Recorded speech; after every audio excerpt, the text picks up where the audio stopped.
blue light is not bad for us. It's actually extremely important. How are you going to be able to optimize for that environment if you're getting this distorted input? They do that by keeping you on device, on screen, in-app longer. And they're transmitting a signal through your brain. I really think we're setting up our children for failure. That's wild. And no one's talking about this. It's a tragedy. What's up, guys? Welcome to this week's episode of the podcast. I had my buddy Tristan Scott on the podcast this week. As you will hear in the podcast, absolute font of knowledge about all things light, blue light, EMF, radiation. We talked about all of it. There are so many actionable tools. Tristan has a master's in electrical engineering, so he is a very smart human. I think that it's so good to have someone that is reputable in the space to really demystify EMF, RF, ELF. Are we wearing tinfoil hats? Do we need to worry about this or not? So I know you guys are going to get a ton out of this. Do not be overwhelmed. This is to help you understand where in your life you can actually make positive change. We have actionable steps, tools to help you make better choices that I think will improve the quality of your life long-term and the quality of your family's lives. So without further ado, on to the podcast with my buddy Tristan Scott. I think you guys are going to dig this one. Please share this one with friends and family who need to hear these things, because I think this is a hugely under-talked about aspect of human health. I think we have inadequate nutrition, and I think we are inadequately consuming in terms of our light. As you'll hear in the podcast, there's so much junk light out there, and I think we are bathing in electrosmog with EMFs. This one will help you make your life healthier. All right, guys, on to the podcast. Tristan, thanks for coming on the podcast, brother. Happy to be here, man. It's good to see you. We got a walk outside of the house this morning in Austin. It was freezing cold, but we went out in the light. And so you were telling me last night at dinner that you think, well, I'll let you tell the people, but what do you think is the most common, perhaps one of the most underthought about, under-recognized nutrient deficiencies in our population today? Yeah, I think at a high level, it's light, and you can break that down into what spectrum of light it is. And for me, it's probably infrared and UV, but at a high level, I would say maybe even more important that infrared light is one of the biggest nutrient deficiencies because of our modern indoor environment. And what we did in the morning today is vitally important for many different reasons. And we got out there right after we woke up. The sun, hadn't even crested the horizon. So we're giving our body all the right input signals. We're getting that, high intensity brightness compared to an indoor environment. The blue light, in fact, is waking our body up. It's giving, the circadian mechanism of it's morning time, let's release cortisol. And then we're also getting a swath of the rest of the spectrum, the infrared light component, which is really removed from our modern indoor environment. So it's multifaceted, I would say, but for me, that's one of the easiest, most important things you can do. You can wake up, go outside for 5-10 minutes, and you're setting yourself up for success for the rest of the day from a circadian component, from a signaling component, and then you're getting also some infrared light exposure, which we're very deficient in. I want to talk more about the infrared light before we get into all that. And on this podcast, just so people know, we're going to talk about light. I wanted to do a podcast with you talking about light, talking about EMFs. We'll probably talk a little about deuterium. So we're going to get pretty technical on this podcast. I want to talk about flicker and blue light, and I haven't really done a podcast in a while about all of these exposures that we have. Mostly I talk about food, nutrition, but we're going to get into all these things. I want people to know in this podcast that it's going to get kind of technical, obviously, but none of what we're going to talk about today is meant to be an absolute, you must do these things. It's all kind of meant to do know better, do better type of, information that I want to give people. A lot of what we're going to talk about is going to feel kind of jarring for people because we'll probably talk about cell phones and how these are probably negatively affecting our lives. So many of these technologies that we are literally bathing in right now in this podcast studio that we are using, guys, so are probably not great for us long-term, but I want to give people some actionable tools to how to mitigate this stuff. Before we really get into it, I got some gifts for you. We got some Lineage air-dried steak. Thank you. I got you some creatine from Lineage. I got some glyphosate-free honey, and I got you some desiccated testicle from Hardened Soil, and some colostrum. So if we make it through the podcast, that's all yours for the taking. We got some snacks here. It's ready to go. It's like The Price is Right, and I've got a little incandescent bulb there. We've got some props for the podcast. So yeah, we'll do a lot of fun things on the podcast. We've got an LED bulb. All that stuff will be in the background here. So, all right, let's talk about infrared light, because you sent me a really interesting article about this. And the article was suggesting, many people might know that melatonin is made in the pineal gland. And that is perhaps connected with the light coming in through our eyes, the suprachiasmatic nucleus. But this article you sent me kind of blew my mind a little bit, that with infrared light and near infrared light, all of the cells of our body, the mitochondria, are making melatonin. This is wild. And perhaps it's a cellular extra brain, it's outside of the brain store of melatonin. Yeah. So I think the widely accepted narrative in like the light circadian space is that melatonin is this hormone of darkness, right? And cortisol is kind of the antithesis of that, like the protagonist, where melatonin is suppressed when cortisol goes up and vice versa. And blue light at night specifically, and any light at night, is going to suppress melatonin production. That's why you don't sleep as well and your circadian rhythm can get disrupted. That's all true, but that's all localized to what you said in the pineal gland. But I don't know the exact percentage, but this paper, which is from an optics engineer, Scott Zimmerman, who is fantastic, and my background's in electrical engineering, and I love the kind of engineering approach to things because it's more mechanistic, it's holistic. We like to get to the root cause of things, whereas I think even the great researchers out there can get a little bit siloed and miss the bigger picture. So it's Scott Zimmerman and Russell Ryder wrote this paper and have been doing, they've written many papers and kind of put together a bigger picture showing that melatonin is not just a hormone of darkness. It is more than that. And the pineal gland melatonin, which can also be called as like the circulatory system's melatonin levels, is just one aspect. And actually, I think they assigned a percentage, like more than 90+% of the melatonin in our body is being produced elsewhere. It's being produced at the cellular level in the mitochondria of different areas and organ systems of our body. And it's really because melatonin is this master antioxidant. And I think a lot of people know that. They know that melatonin is anti-cancer. It's this potent antioxidant. It's far more potent than, say, vitamin C or vitamin E. It actually upregulates glutathione, which is our other endogenously produced master antioxidant, you can say.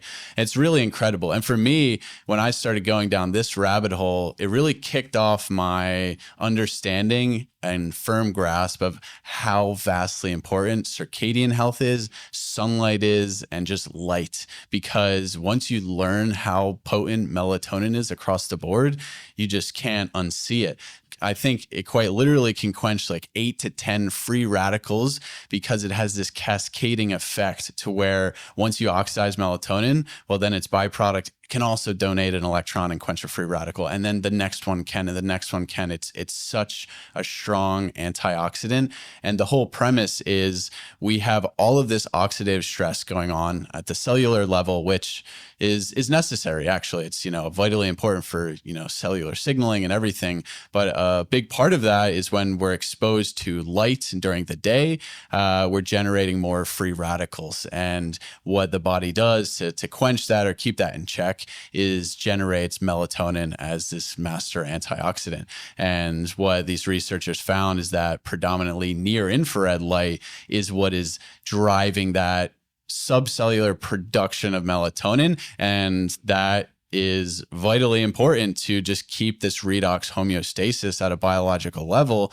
And near infrared light is specifically perfect for this because it can penetrate very deep into our body, into our biology, because it's a longer energy wavelength.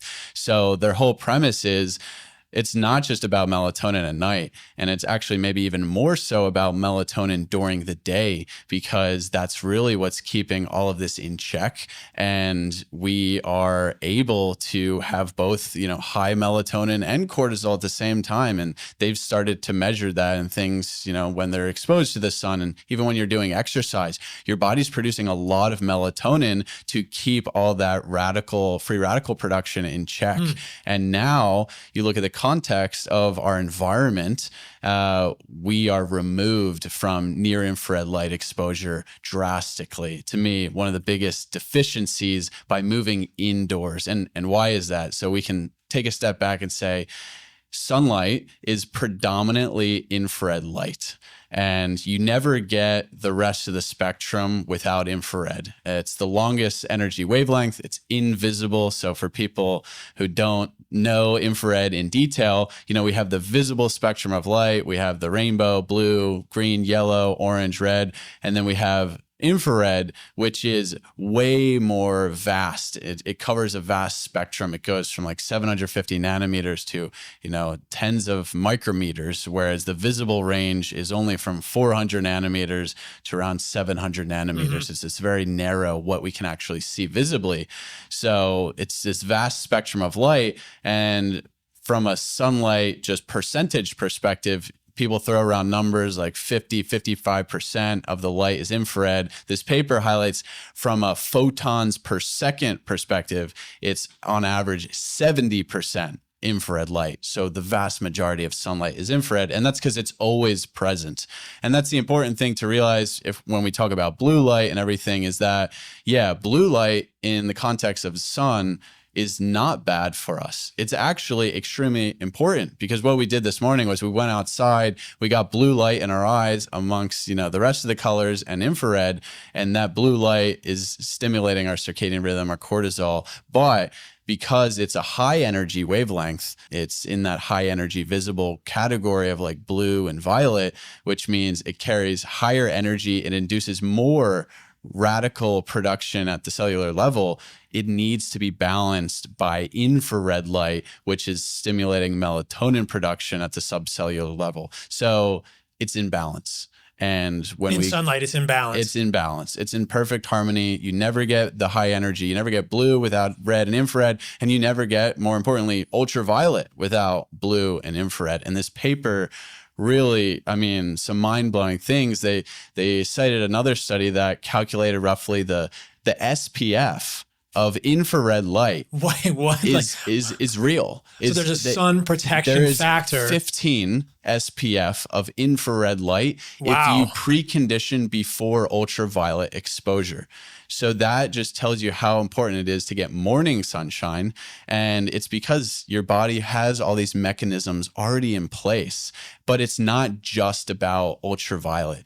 And they also highlight in that paper how blue light could debatably be more damaging from a radical production perspective because it's happening in areas that don't have this very fast cell turnover. Like on the higher levels, the ultraviolet is only really stimulating on a very high surface level of, the skin. In the skin, it penetrates at certain levels. It doesn't penetrate deep. So the skin is repairing, those cells are turning over every couple of weeks, whereas blue light's penetrating the next level deeper to, where there's like subcutaneous tissue and some, the cell turnover there is months. So you could actually debate that the radical production, oxidative stress happening there, and they called it blue burn in the paper, it might be even more detrimental. And there's this whole rabbit hole we could go down with, blue light potentially causing skin cancer and things like that. Yeah, we should. But it's really the imbalance. It's really everything we're mentioning here is because there's an imbalance in these artificial environments because there's no infrared. And why is there no infrared? Because glass and because indoor lighting is completely omitting that and just not putting it back in. And that's a byproduct of this modern lighting transformation and overall just the environments we're living in. And to me, it doesn't have to be that way. It could be a very simple fix to put infrared back in, but we just need to acknowledge that this is a serious problem. So it's really cool because, again, I've been, I was in this health journey for a while, but I realized that this electromagnetic, this light piece is so huge, and it actually started with melatonin. And I think it's a good place to start because I think most people know melatonin's important, but this is like another layer on top. So I thought about this before the podcast, and I almost wanted to bring an incandescent light in here with us or something, because we are essentially getting no infrared in the studio right now. So we're doing this for you guys. So all of you listening to the podcast, we are, of course, sitting under blue lights. We're going to go outside to Barton Springs after the podcast and hopefully try and repair some of this, and whatever, we'll survive. We won't die. But this is perhaps simulating, or this is exactly the environment that a lot of us work in, a full blue light environment like this without infrared. As you mentioned, this is such a fascinating concept that I'll just say this again so people understand. So when we're outside in the sun, different times of the day have different wavelengths. So in the morning here in Austin, Texas, we're out there at 7:30 in the morning. There's no UVA or UVB, and those are short wavelength lights, in terms of, we can talk nanometers for most of this, but those are the shorter wavelength lights. Over the course of the day, even though it's January, there might be a little bit of UV. We might actually have some vitamin D winter here where I'm sure there'll be some UV at some point during the day in Austin in January. Yeah. So there's what you mentioned, UVA and UVB is important because UVA is typically always present at some point in the day, even in winter, unless you go to like extremely, extremely high latitudes. Okay. And that's typically coming up pretty shortly after sunrise, like within an hour. I believe the sun only needs to be like 10 degrees above the horizon to get ultraviolet A. Okay. And that's important for a lot of biological functions. But UVB is the one that we're more familiar with because that's what's really needed to synthesize vitamin D and a lot of hormones. And that, like in Wyoming, where I live, is absent right now, unless you go to like really high elevation, and you probably need it to be at high noon, because I believe it's 30 degrees above the horizon sun angle you need for vitamin D UVB to occur. Okay. So yeah, I don't know about here in Austin, maybe at midday, but yeah. Hopefully when we get done with this podcast at noon, we'll get a little bit of UVB light. But let's just say Costa Rica or somewhere, or let's just say the summer in Austin for people to understand. Throughout the course of the day, the wavelengths change. Eventually UVB shows up after UVA, and then you're getting all these visible wavelengths that we talked about: red, orange, blue, green, violet. And then you have infrared on the long end of the spectrum in terms of wavelengths. And you said infrared is 700 plus nanometers, 750, all the way to 2000 to 2500, even to the micrometer range. And so you're getting these infrared wavelengths. And so when you're sitting indoors, we have a spectrometer here, we could look, but we're under bright blue lights, but most people are working under fluorescent lights. There's no UVA or UVB indoors. So we'll test what we're actually under right now. There are visible wavelengths, which are probably overrepresenting blue, right? If we're indoors. And then there's no infrared. So there's nothing near infrared, far infrared, none of that indoors. And so this is such an interesting point. And just so people know, if they want to look at this article, we'll put a link in the description. The article you sent me is Melatonin and the Optics of the Human Body. The articles are Scott Zimmerman and Russell J. Ryder. And this was a new concept for me. I didn't understand this before, that there's a cellular pool of melatonin that we have outside of the brain. And like you said, this melatonin is used as an antioxidant connected with glutathione, this tripeptide that many of us have heard of. Some of us even supplement glutathione sometimes. We think of glutathione as the master antioxidant, but melatonin is interacting with that during the day. And so how interesting that infrared light has a sun protective factor. And again, it kind of all comes back to this ethos that I consistently see occurring in this space, that what we have evolved doing is what our bodies are expecting, whether it's food or light environment or sleep or circadian rhythms. And so, of course, light is a food in some ways. Light is a nutrient. And I'm sure other people have said this, that when we have blue light indoors, this is a processed food of light. I'm eating Cheetos. I'm eating light Cheetos right now, unfortunately. And I don't eat Cheetos in my normal life, but sometimes for you guys to make a podcast, I'll eat some light Cheetos. But that's a tricky thing for people. And so we'll talk in the podcast about how to mitigate that, how to create better light environments, how to get whole food light throughout the day. So what do we have for a spectrum here? Yeah, so you can see, and spectrometers are fantastic, but they don't cover like how vast the infrared range is. I need to upgrade, but you can at least see we have a very high spike in the blue range, this is classic LED spectrum. So, I think that caught some of the the incandescence. There is an incandescent there. It might be. I think so. Oh, wow. I didn't notice that. We have a really high spike at 456 nanometers. That's like the peak wavelength here. And then we have, some of the rest of the visible, but then you see as we get to like 700 nanometers, which is where the infrared starts, it's pretty much zero. It's zero. So you can see that we're completely deficient. Can we check these? Let's check the incandescence, because this is part of the solution. We're going from, a vast spectrum of light to where we have all, what I mentioned, 70% of the photons coming in from sunlight are infrared, and now that's zero. So, and those photons are essential to make a vitamin, quote unquote, in our bodies, melatonin, at a subcellular level in the mitochondria. And if we don't make that melatonin, we're potentially causing harm for our bodies. We have a near infrared and infrared deficiency. That's wild. Yeah. And those lights are not incandescent because this, I don't even know what this is. That's a weird LED kind of combination, but you can see it's also very artificial and contains absolutely no infrared. There's no infrared. Barely any red, and has some weird spikes to it. So that's like more of a warmer LED spectrum, whereas these are like cool LEDs, which super high in blue. So super high in blue here. Yeah. And as you talked about, so maybe let's talk about blue light, and then we'll go to infrared. So what's the problem with this blue light, Tristan? So you mentioned blue light is a high power light, which is high energy light. It's a small wavelength. So what are the wavelengths for blue light? Around like 400 or 420 to like 480, 490 is kind of the range. Nanometers. Nanometers. Yeah. So the nanometers. So just basic, I know we're going to talk a lot about different areas of the electromagnetic spectrum. So an electromagnetic wave is, it's photonic in nature, and every electromagnetic wave is measured by its frequency, its energy, and its wavelength. So frequency and energy are directly correlated. So if it's a higher frequency, you get higher energy. Right. And then the opposite for wavelength. Wavelength is inversely correlated with that. So if you have a longer wavelength, which is like infrared light, you have a lower energy and lower frequency.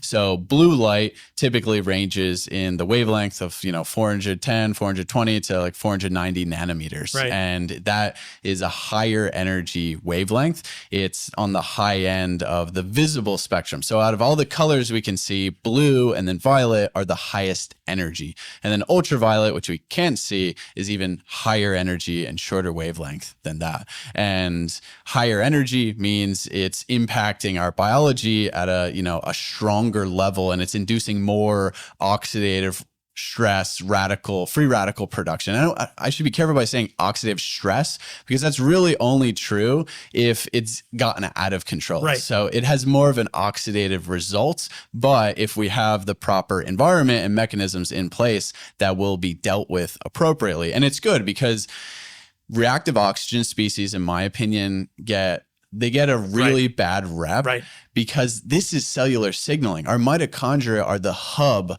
of cellular communication, and this reactive oxygen species are telling our body what happens. Like, in order to produce vitamin D, we need to induce, oxidative production at the cellular level, and that cascade of effects occurs. And it's like, okay, let's produce melanin, let's produce vitamin D as a result of that exposure to this high energy light. And the same thing, all light is going to induce some radical production, but the higher energy, the wavelength, the higher amount. And it's the same thing. Like, you could, say that the reactive oxygen species generated from infrared light exposure, maybe what's kicking off the cellular signaling to then produce melatonin to clean it all up. It's not necessarily a bad thing. Yeah. It's signals that we've evolved with and been a part of our existence for millions of years as pre-hominids, hundreds of thousands of years as Homo sapiens.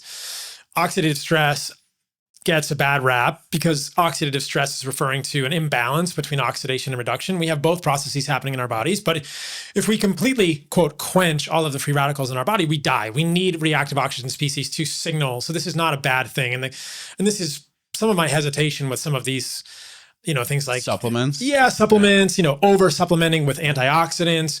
I'll have to have somebody in the future to talk about hydrogen water. But it's like, at a certain level, I have questions about this. You don't want to get rid of all of the oxidants, all of the reactive oxygen species in your body. Your mitochondria won't work without reactive oxygen species. It's about a balance, as everything is. And so, yeah, some of these wavelengths may induce oxidative reactions in the body. They may induce reactive oxygen species.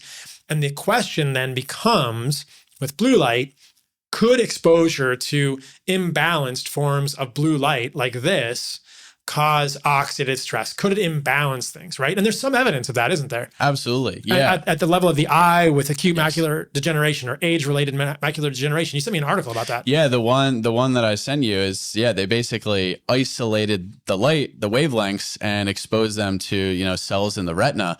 And they looked at the mitochondria from those exposures. And they did a whole vast, spectrum of light, honing in on the blue light and the red wavelengths, and they basically found that the blue light exposure, and I think 450, maybe 470 nanometers was the peak of it. It damaged mitochondria. Like they died at a higher rate, and the amount of mitochondria per cell went down drastically from this isolated blue light exposure. And reactive oxygen species were through the roof. The membrane potential of the mitochondria was far reduced. And then they did the same thing with the red light, and the red light actually improved it from the control. So it shows that when you have this isolated light experience, especially in the blue, that's not being balanced by the red and infrared, then you're going to have, cellular damage from blue light exposure. This was specifically at the retina level, but this could be true in many areas of the body. And there's been some interesting studies done with, skin cancer and things correlating artificial light exposure very strongly to skin cancer, to melanoma. They're always very controversial, like highly controversial.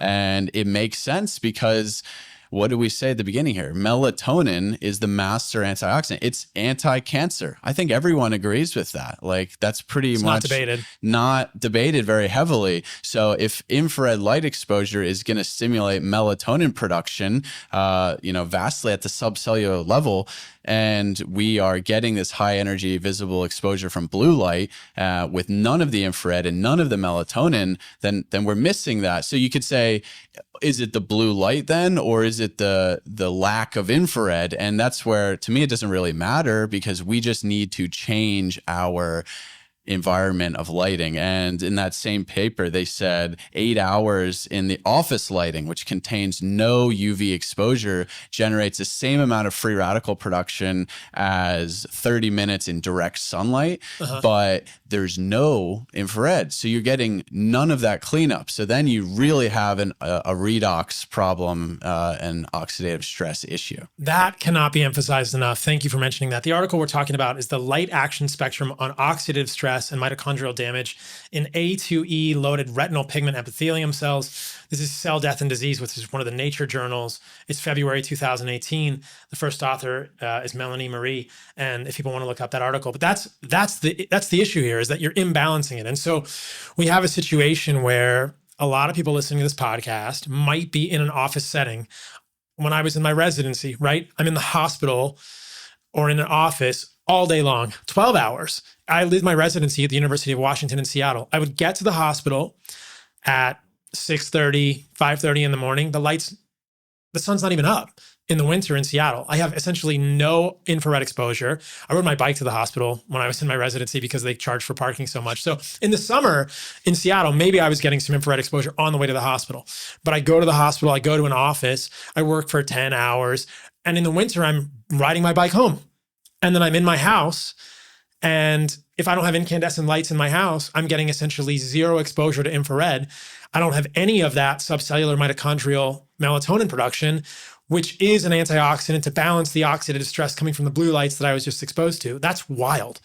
That's wild. And no one's talking about this. And it's not even that big of a lift to say, okay, like if we put infrared back into the environment, then this could potentially solve a lot of the problems. And it's crazy because red light therapy pro athletes are using this on a daily basis, but they're missing the frame of how this pulls into the greater picture of like our everyday lifestyle. And again, it would not cost that much money to just like change lighting, but there's all these barriers. And, you mentioned incandescents a few times. I want to highlight that. Let's talk about it. Incandescents, in my opinion, are the best form of lighting. They're the healthiest light that you can buy. I think they're healthier than like purely red LEDs as well. And that's because they are rich in infrared light. they have a spectrum of light almost identical to a fire, to a candle. So typically what you're getting is at sunrise, you're getting and sunset, you're getting like a 3-to-1 infrared to visible ratio. So the amount of light energy from infrared to the visible spectrum is around 3-to-1 when the sun is coming up or going down. At midday, it's around 1-to-1. Incandescent and fire are 10-to-1. So you're putting in so much more infrared than you're getting back from visible, which is fantastic because that's what we're so deficient in. So when we moved from incandescent lighting, which was the original lighting, we looked up last night, Edison's original filaments were like, these carbon cut, and he tried a bunch of them. And now we have tungsten is the standard, and tungsten is incredible because how it's working is basically the electric current is illuminating this by heating this filament up, and it's like 3 times hotter than molten steel, but it's basically on fire. You have a mini fire in an incandescent bulb, and that's why the spectrum is almost exactly like the same. Fire. And that's great because you're not getting a ton of the visible. You're getting a tiny bit of blue, more green, more yellow, more orange, more red, and then even more infrared. And it goes far into like the mid infrared spectrum. And it's very close to sunlight in terms of the infrared kind of spectrum that you're getting. But I think it's even more important because we're so deficient in infrared light because glass is filtering it out beyond like 750 nanometers, especially beyond 800 and 850. And then we are in a lighting environment with LEDs, with fluorescence, and that have absolutely no infrared. And why has this happened? This has happened because of energy efficiency standards. And to me, it's a tragedy because that is energy that we need for our biology. It's a nutrient. It's a nutrient. And that's, so important for us because that's the energy in our environment that we're lacking.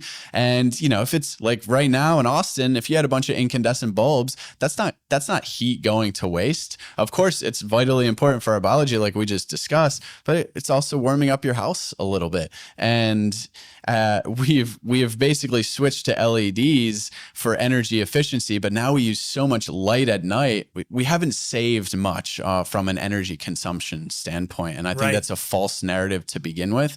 And I think we really are on a bad path because incandescents they're somewhat banned in most first world countries because we've moved to this, I think it's 45 lumens per watt standard. You can't manufacture them in the US. I got these off Amazon. They're made in China. You can't even ship those to California. I have people DMing contraband. Like raw milk, incandescent bulbs are contraband nowadays. It's crazy. In California. And the standards are only getting worse. So we're at 45 lumens per watt now. In 2028, unless there's a big, public outcry, it's going to move up to 120 lumens per watt. So that means more efficiency. And they do that by just getting rid of all of the longer energy wavelengths because they're like inefficient from an energy consumption standpoint, which is... it's so frustrating. And then the other part is flicker. So we can talk about that next. Let's talk about that in a moment. But yeah, that's another benefit of an incandescent bulb. Yeah, definitely. Let's talk about flicker. So this bulb is an incandescent bulb that you ordered to the Airbnb. And this is interesting because at the Airbnb, I have 0 flicker, quote, red LEDs that I got from a company in Australia. I use them at night. People have probably seen them in my reels. I'll do a video. I did a day in my life when I'm traveling. And at the end of that little reel on Instagram and everywhere else, I have this 0 flicker, quote, red LED. And I thought, oh, cool, it's a 0 flicker LED because I'm thinking about the flicker. But as you're mentioning, there's no infrared and there's no other visible spectrum. I think it's still a good thing to have red lights in my house at night. I'm trying to protect my circadian rhythms in my eyes and the suprachiasmatic nucleus from the blue light. We can talk about that. But this is an interesting nutrient here that you said. And you said most of what you use, you live in Wyoming predominantly, is incandescent bulbs during the day. So here's the solution for people. So this is probably the most important part that we're going to talk about thus far in the podcast. And I had never thought about this till you opened my eyes to this. These incandescent bulbs are a solution. This is a multivitamin for light for you in your house. And so why don't you see if you can put this bulb in there and we can test it. Yeah. So I brought this incandescent bulb and Tristan's going to put it, So we'll put I should have brought 2 incandescent bulbs, you know? This is fake incandescent. Yeah. So this is a fake incandescent. You can see it's an LED bulb, which is why the spectrum didn't work. It looks cool, but the spectrum of light coming out is not what we want.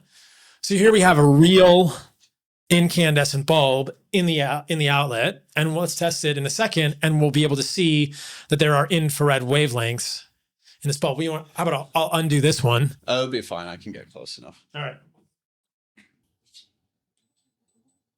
Wow, that is wild, guys. Okay, so you can see this.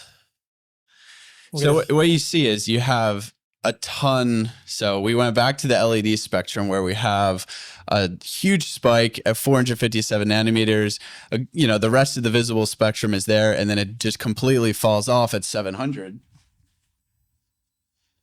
Whereas for the incandescent bulb, you have like a tiny amount of blue, more green, more yellow, more red, and then a ton of infrared. And this doesn't even capture the full infrared. If this went it's going off the chart, it would just keep going like this. And then so what's the top of the wavelength there? The peak wavelength's the maximum that this reached, which is 780, and it would keep going higher and higher. 2,500. Yeah, and then it would level off around 2-3 micrometers, I think. But it's full spectrum lighting, and that's what I want to emphasize here is nature. There's only 2 sources of light in nature.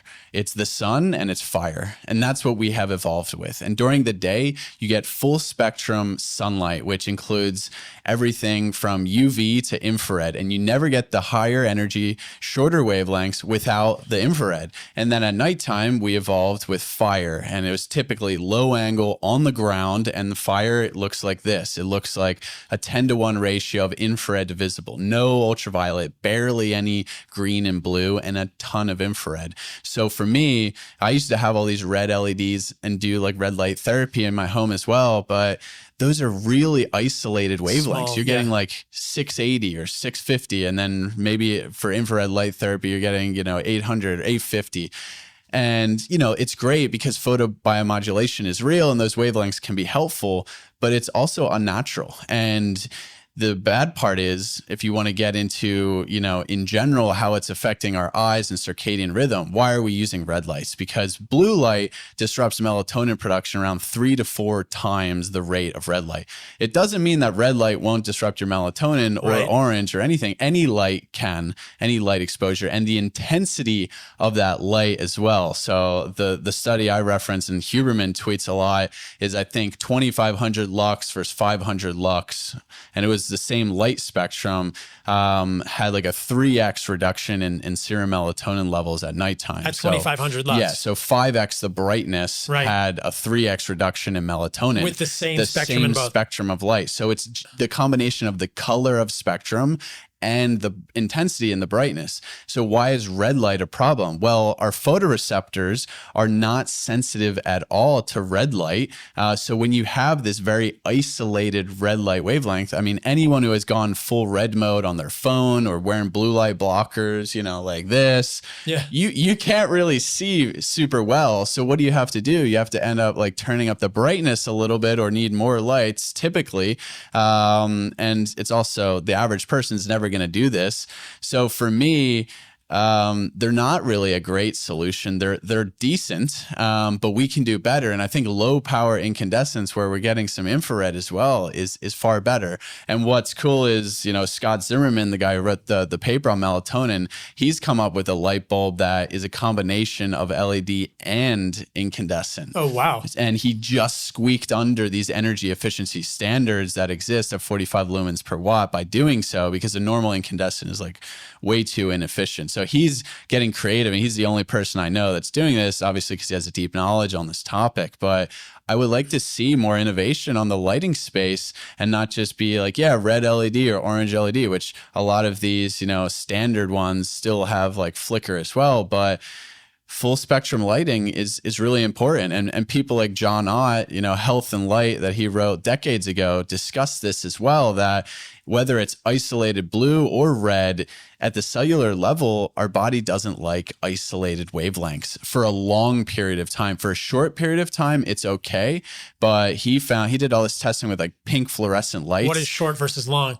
Yeah. And how bad is this 2.5 hour podcast? Well, for isolated, like even red and orange, he found that like for hours and hours of exposure, these rats and mice went like cannibalistic. They had the worst outcomes compared to even like fluorescent and white lighting. On pure pink light. On pure like pink and like more narrow wavelength lighting. But then he found that for like 20, 30 minutes, it's actually like a calming effect. And when you look at nature, sunrises, sunsets, they last like 20, 30, 45, let's say an hour at longest when you're getting these kind of bright pinks and oranges. Past that, it's full spectrum. It's either, you know, a fire, which is broad spectrum as we see here, or it's like proper sunlight, which has a swath of wavelengths. So I would say we should be cautious about any very narrow band isolated light, because the sun and fire are broadband emitters, and that's what's existing in nature. I just want to pause the podcast for 1 minute to tell you guys about a company that I'm super proud of, which is my company, Heart and Soil Supplements.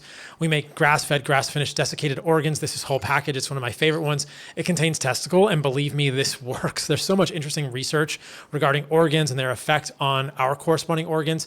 It's probably something about the microRNAs in this organ, but the nutrients in here, taking testicles, affects humans. Look at the reviews. Men have improved erectile dysfunction, improved testosterone, improved energy. We have a women's supplement too called Her Package. We have all of our supplements at the website, heartandsoil.co. If you need more nutrition in your life, if you're not eating organs, check us out. This will radically improve your health. I promise you. I'm so proud of what we built. Our mission is to help you reclaim your birthright to radical health. Back to the podcast. So what do you think about, and we're going to get to flicker, what do you think about me using zero flicker red LEDs at night? So like we talked about blue light. So we'll just talk about this for a moment so people understand what we're talking about. Once the sun goes down, and I'm even sensitive in the afternoon. So even in the like waning hours of the day before the sun goes down, I feel like my sleep is negatively affected if I'm around bright blue lights.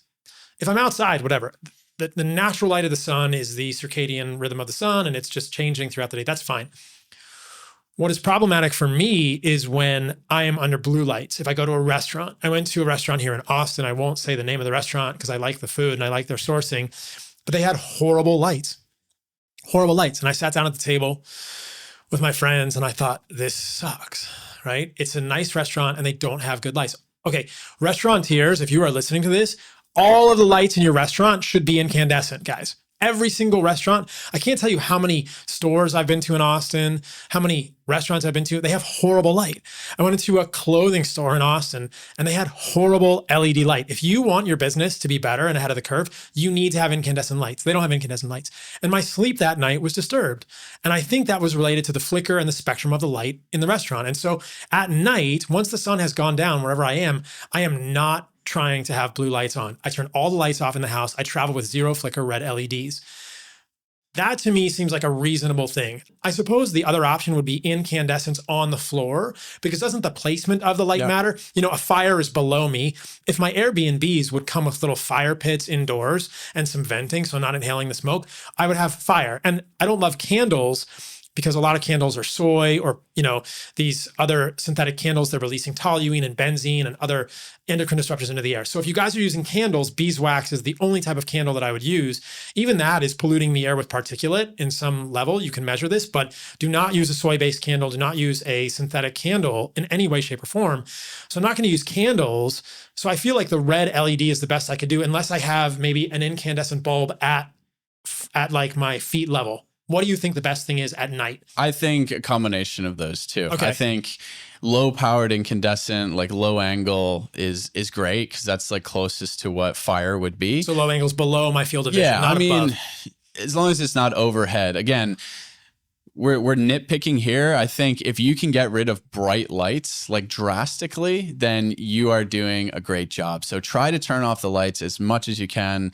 Overhead lights completely get rid of, and just have like a couple lamps or whatever you need. On the floor. Yeah. With incandescent whatever lights. you need to like whatever you're doing, like get your work done at night if you're on your laptop, and we can talk about displays and screens as well. But you know, whatever you need. And for me, what I'm saying is for most people, like they're not going to just illuminate their house in red LEDs because it's kind of weird, and but it's weird in a good way. People dig it. It is. It can be. It can be like a vibe, you know, like red light district. Put on some Bill Withers, you know, chill vibes. Yeah. but I do, Parafocurva. like, it is hard to see sometimes. It is. And that's because of what I mentioned of our photoreceptor sensitivity. So if you can balance like a little low power incandescent and some red LEDs, I think both of those are great solutions. But it's like, if you can get a little bit of infrared exposure, you know, I like the incandescents for that. And it's calming. It's, you know, you mentioned the restaurants, like, you will get an increase in just like customer response and like feel. If you have warm,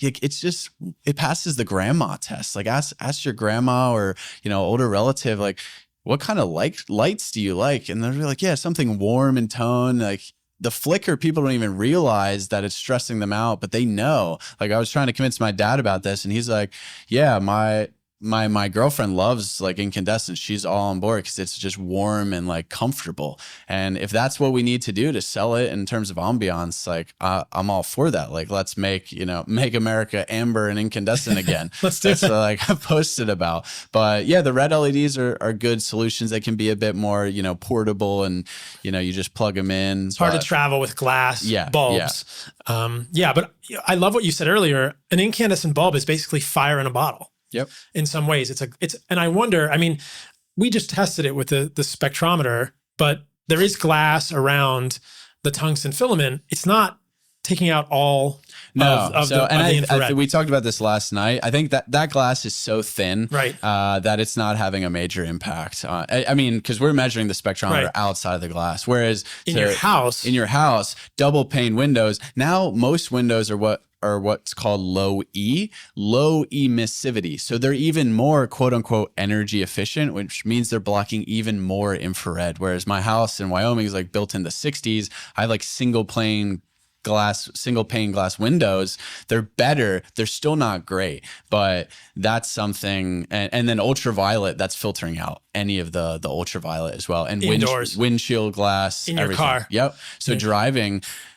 If you drive a lot, I drive a lot. You told me this is crazy story. Open the windows okay, as much as you can. That's fantastic. But I did a funny little experiment I told you about. I drove to Canada 10 hours the other week, and I have 120 volts in my car as a 4Runner, and I bought these mini incandescents, and I just plugged them in and shined them on my face. And I will say, I did not feel super fatigued at the end of the drive. Like, I did not feel like super drained, and like, I felt good. So it's like, okay, we can't change the blue light in every capacity. Like, there's some imbalance happening. So if we can't get rid of the blue light, which you shouldn't be wearing blue light blockers during the day either. And that's what I want to emphasize. We need blue light during the day. That is what's driving wakefulness and cortisol, like helpful cortisol, so you can get stuff done. And dopamine during the day, like blue light is far more dopaminergic. It's driving because you get the cortisol awakening response in the morning. It's driving actually probably the drop of cortisol, isn't it? Yeah, but it's driving timing. Right, so of the cortisol peak. Blue light is the main, what's called Zeitgeber or time giver to our circadian system. Zeitgeber. Yeah, Zeitgeber. So you can really do yourself a disservice by not getting enough blue light during the day. And all of these circadian studies, what they show is both the combination of brighter days and darker nights is what's improving all-cause mortality now. There's study out there, metabolic health, and also sleep quality. So it's the combination of brighter days and darker nights. And brighter days includes blue light. But if you can't, fix the blue light aspect of these LED peaks from the screens and the lighting, well, then let's add back in the infrared and balance this out so you can get, the protection from the melatonin production. So what I do and what I told you yesterday is I bought this 250 watt incandescent bulb. This is important. Chicken lamp. It's straight up a chicken lamp on Amazon for $10. $10. And I just have it on a lamp next to my, work setup. And I've noticed that when I typically like to work outside. So I want to preface by getting outside, working outside is the best thing you can do. Ultimate hack. But most people can't do that. And especially like in the wintertime or you work in an office setting, it's challenging. But this 250 watt incandescent bulb, which has blue light, it has, green and yellow, but it has a ton of infrared. I feel great at the end of the day. Like I don't feel as fatigued from an eye strain perspective. I don't feel like super drained like you normally do when you're just inside looking at a screen all day. And I think that's powerful. And I think it's really accessible to a lot of people. And I love it. Like I've just changed over. I'm an incandescent like maximalist at this point. And that's because I keep going back to just how important infrared light is. It's so cool. So I'm going to Virginia after Austin. I'm going to see my family, and I'm going to the inauguration. The Make America Healthy Again movement is having a brunch in DC for the inauguration. And I'm thinking I'm going to outfit my sister and my parents with incandescents in the whole house. Like my family in Virginia, my sister, my niece, my nephew, her husband, my brother-in-law, my mom, and my dad, we are going to hoard incandescent light bulbs. I mean, we should hold on to Bitcoin. That's a whole separate podcast. And we should hold on to, incandescent bulbs. I mean, those are going to be valuable for humans. Yes, they burn out. And like you said, the incandescent bulbs are less energy efficient, but that energy is going into the room. They're heating your house. And all of those infrared photons are going into your body. So this idea of energy maxing or energy efficiency with this lumens per watt standard is harming humans. And this hack that you have is so smart, Tristan. And I did this morning before we came to the podcast. I went on Amazon and I bought 2 of those 250 watt chicken lights. That was $21 for 2 lights. And I got a portable little lamp that's for a chicken coop, and it was $17. And so this is going to be part of my traveling setup when I go to the States now, because I'm working indoors now. In Costa Rica at the equator, I've kind of it's easier for me. All of the windows in my house are open, so I'm getting infrared light coming in through the windows. The glass is not between me. There's so much light in Costa Rica. That was the main reason. One of the main reasons besides surfing that I felt like I wanted to live there. We were talking about this on the walk. And I think if people can live near the equator, that is how to be light wealthy. I felt wealthy from a light perspective when I went to Costa Rica, both from the ultraviolet perspectives. I felt I was tan, I have sunlight. Even versus Austin, I lose my tan when I come to the States. And from an infrared perspective without knowing it. And from a circadian rhythm perspective. So what I'll say to people is if you can move to the tropics, explore it. That's at least my perspective. And for those of you listening to the podcast, we were talking about this on the walk. I really want to gather a community of people in Costa Rica that are good switched on people. So I'm doing an animal-based gathering in Costa Rica in May. The Animal-Based Nutrition Research Foundation is my nonprofit. It's abnrf.org. There will be information there about the animal-based gathering. But if you guys are into this stuff and you're switched on, please come to the animal-based gathering. The location is where I live in Costa Rica. It'll all be posted. And I want good people there around me because I need community also, but I want people to understand that if you can move to the tropics, you can solve the equation. I realize for 95% of people listening to this podcast, you can't do that. So the chicken light is an amazing thing because now when I'm traveling, and of course people will laugh at it, but look, people have laughed at everyone who's tried to step outside of the box. I can put the chicken light right here. I wish I had it with me and we could show people, but I don't. I will get content with this and we'll put B-roll into this podcast if you're watching on YouTube, because you can put the chicken light on a table. And like you said, you can get indoor full spectrum light. There's no UV in there. Is there? There's not much UV. I think there debatably could be a tiny, tiny amount of UVA. Great. Okay. I haven't measured much of it. But there's visible and infrared. So you can get some of that infrared back into your body during the day. So this is what I wanted people to understand is if you're working in an office, you can do this. Now, I realize, guys, that everyone in your office is going to make fun of you, but if you hold strong and you say, hey, look, Well, not necessarily. Again, it doesn't have to be the 250 watt either. This is it has to be the 250 watt. You could just get a couple lamps and change your light bulbs with normal incandescents just like this. Yeah, we should have brought a bunch of lamps in here. But what I like about this is I think it's pretty doable for people to switch to incandescent lighting. I mean, again, this is what folks grew up on in, the mid 20th century. So it's not like we're saying to do something totally outrageous. We're like, let's just go back to, what we had for this reason. And I think, if you want to get the 250 watt bulb and do therapy or just have that like I do, my house looks kind of weird. And I have beeswax candles at night. That's a totally different story,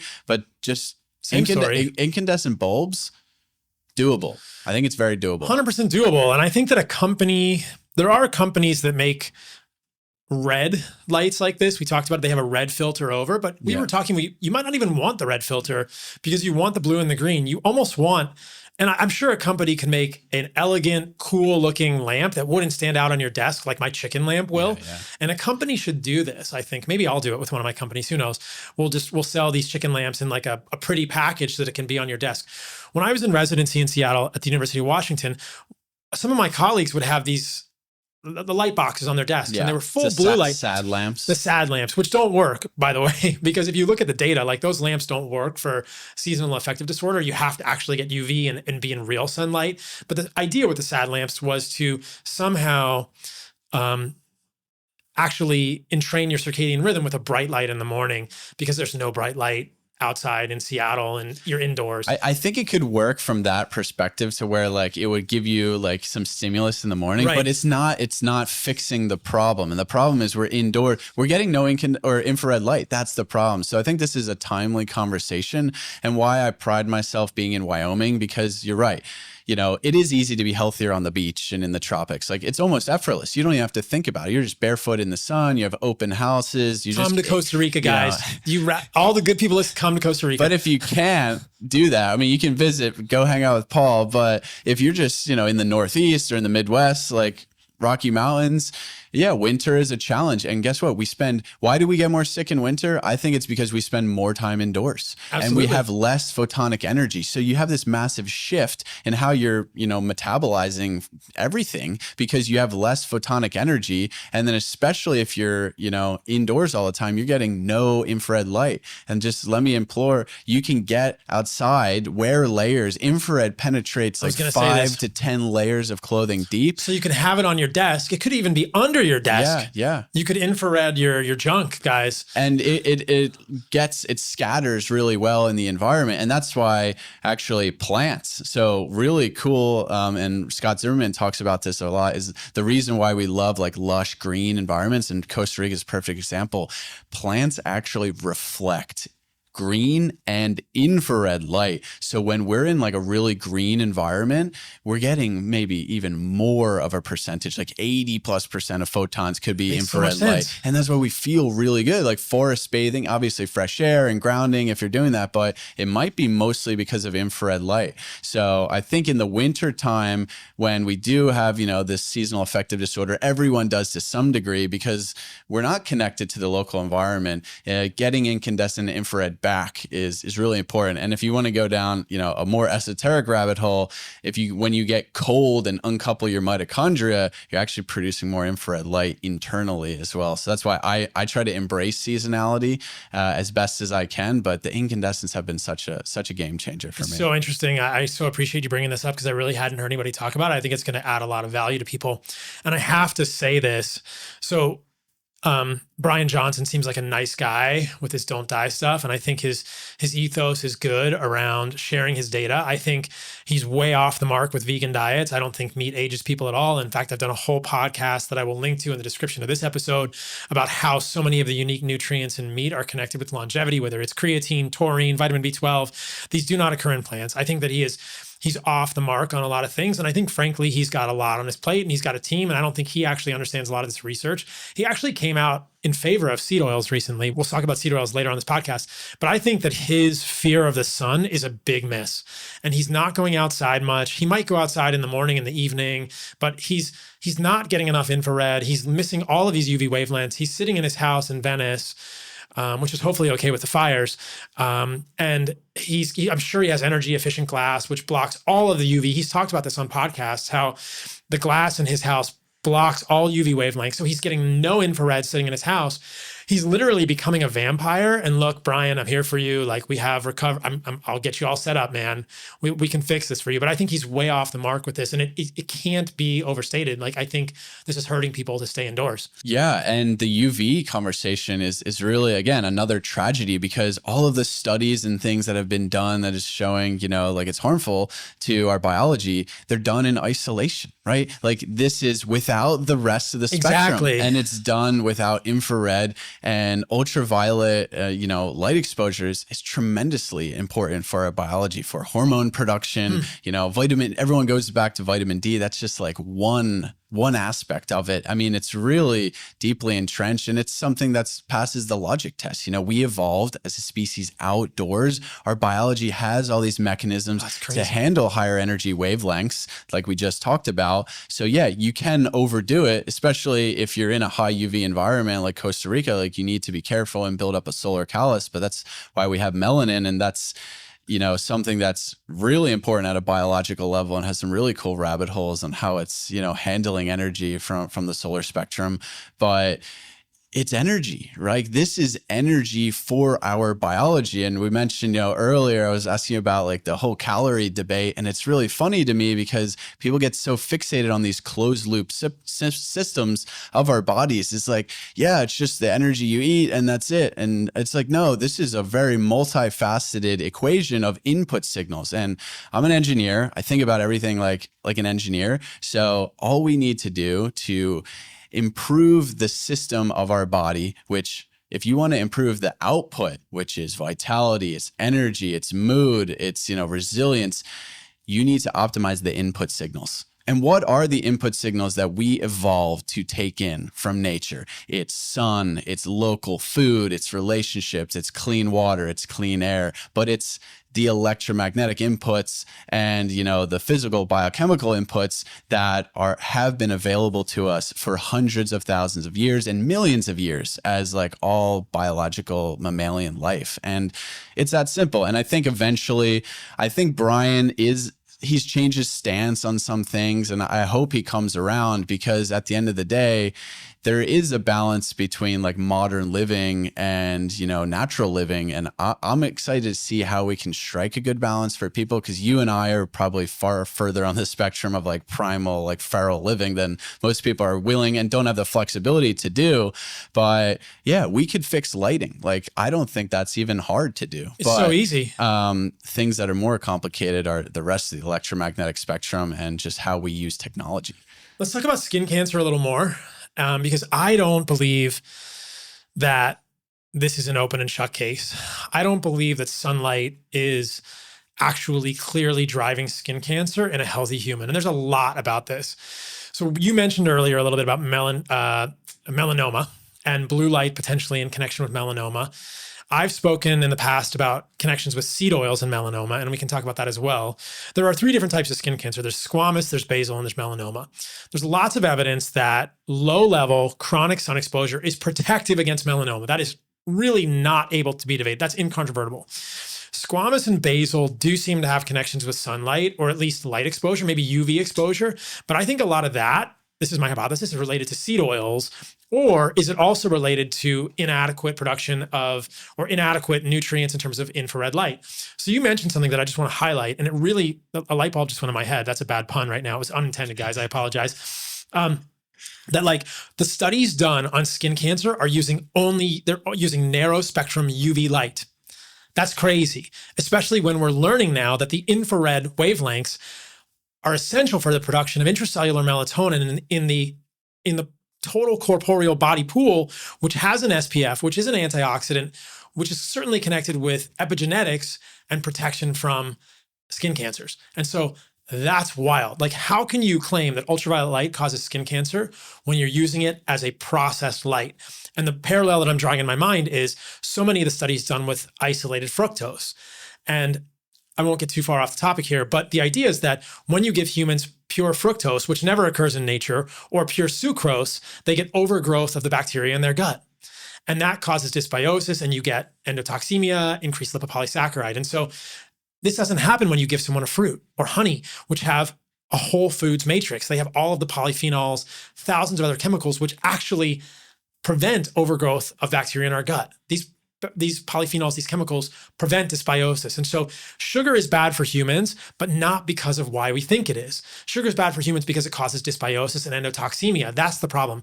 Insulin-induced insulin resistance, that's not the problem with sugar. When you give someone a whole fruit, it's fine. We can't say that ultraviolet light is bad for humans in the context of a full light, quote, diet. That's crazy. And it's so interesting that the nutrients from the infrared light protect us from that. And I wonder I think squamous and basal are related to seed oil consumption, because we know that the more polyunsaturated fats specifically linoleic acid we eat, the more it gets stored. And it's certainly stored in our dermis and epidermis.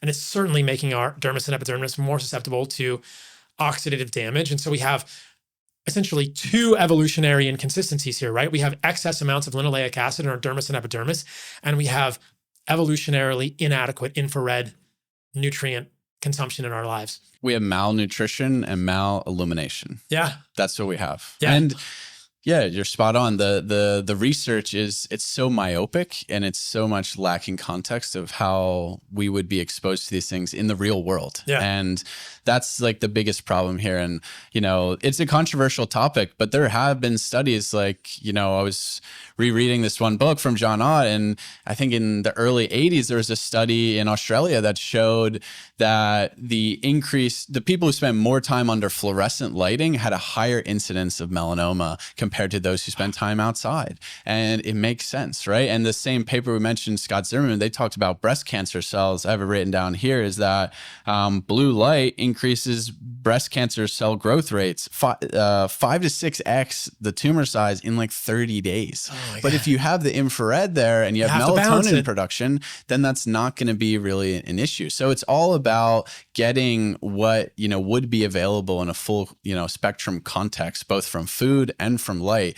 And I think the other powerful study here, and that's why, we can harp on epidemiology a lot, right? Especially for food and things, but for light, EMFs, it's actually sometimes a better option because they're isolating these variables in the lab. And it's even, a further stretch of the imagination. Like if you're just testing UV or you're just testing like one frequency, and also what are the lab conditions? Probably going to be like this room, or, is the Wi-Fi router on, and all these things. We'll get to EMFs. There's a lot of variables from an electromagnetic spectrum perspective that are not being taken into account. So in my opinion, using these studies as like, this is the end all be all is not really indicative of the environment that we're being exposed to these things at. So the Swedish melanoma cohort is the one that I fall back to. I think it's like 2011, 2012. Lundquist maybe is the name of the researcher, another Swedish name, but they basically found that people who spent the most time in sun in Sweden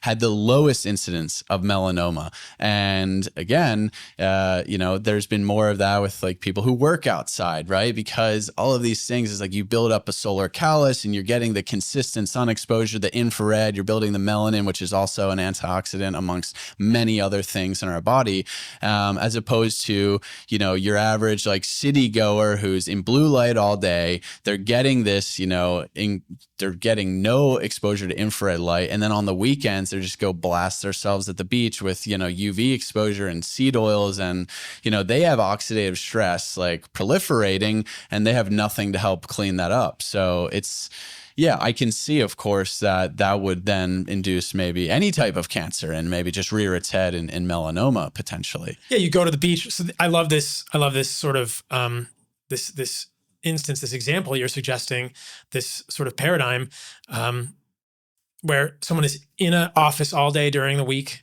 Then you might go to the beach on the weekends and you're putting on sunscreens, which are blocking the ultraviolet wavelengths, but letting all of the high energy visible through. So you're actually suppressing the potential like beneficial production of, melanin and protecting your skin. That's why you get sunburn, because sunburn is telling your body, oh, it's time to get out of, the sun. And that's, again, the researchers highlight is like sunscreen can be really detrimental because you're like tricking your body, and then you're still getting all of the high energy blue and violet into your skin. Yeah. Deeper as well. Wow. Because I know sunscreen is obviously harmful for humans because of the endocrine disrupting compounds, the oxybenzone, avobenzone, octocrylate, which are excreted in the poop and the pee.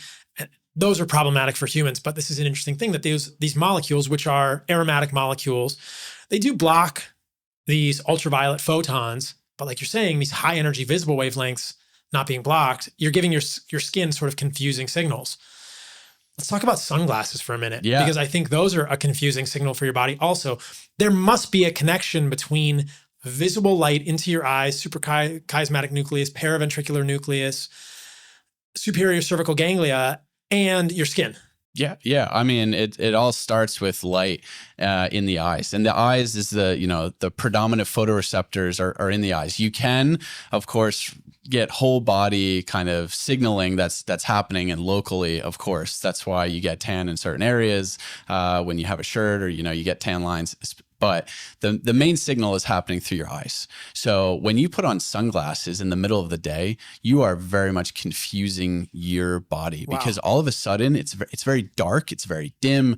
You can suppress melanin production, because the main stimulation of melanocytes, it's happening when the blue light, or actually the UV, is hitting your skin and your eyes, and your body is it's going through POMC, it's called. Yeah. And I'm not an expert on these biological functions, but it's eventually stimulating alpha MSH, which is stimulating melanocytes, melanin production, which is protection. Yeah. And the same thing happens, across the board, but the eyes are the main window and the main input signal receptor for this light. So it's very confusing. You can just use a logical perspective. It's very confusing for your body when you're in, I don't know, it could be UV 10, UV 12, like very high UV environment, but the main input signal is your body is now dim and dark, and it's only blocking UV. And then guess what? It's not always blocking the high energy visible wavelength either. So it's not, to me, conducive to getting the optimal environment. However, I will say, if you're like on a mountain or on a boat,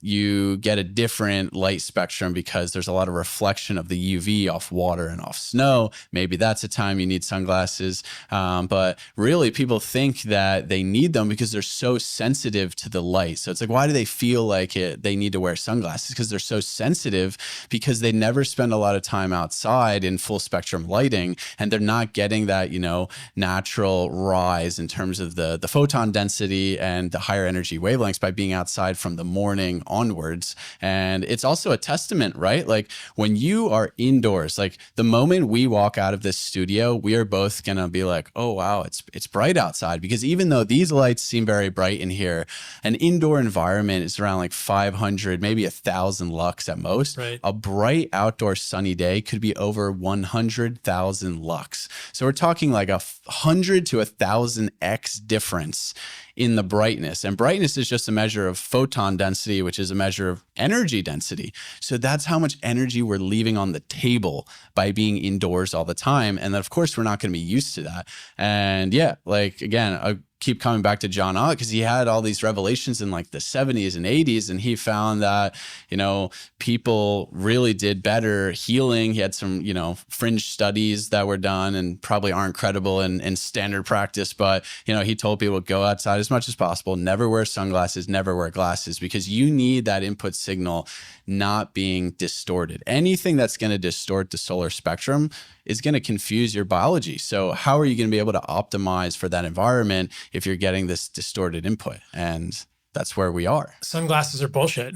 Yes. Every time I see my friends with these, I mean, I saw my friend, he was recently in Egypt, and I'll call him out when he comes on the podcast. But I saw Brigham, he was in Egypt. I said, Brigham, sunglasses are bullshit. I don't understand why people are wearing sunglasses. And my buddy who I'm traveling in Texas with right now has some fancy, I forget what kind of sunglasses they are, in his car. And I was like, man, these are bullshit. He's like, I just wear them to look cool. It's like, yeah, okay.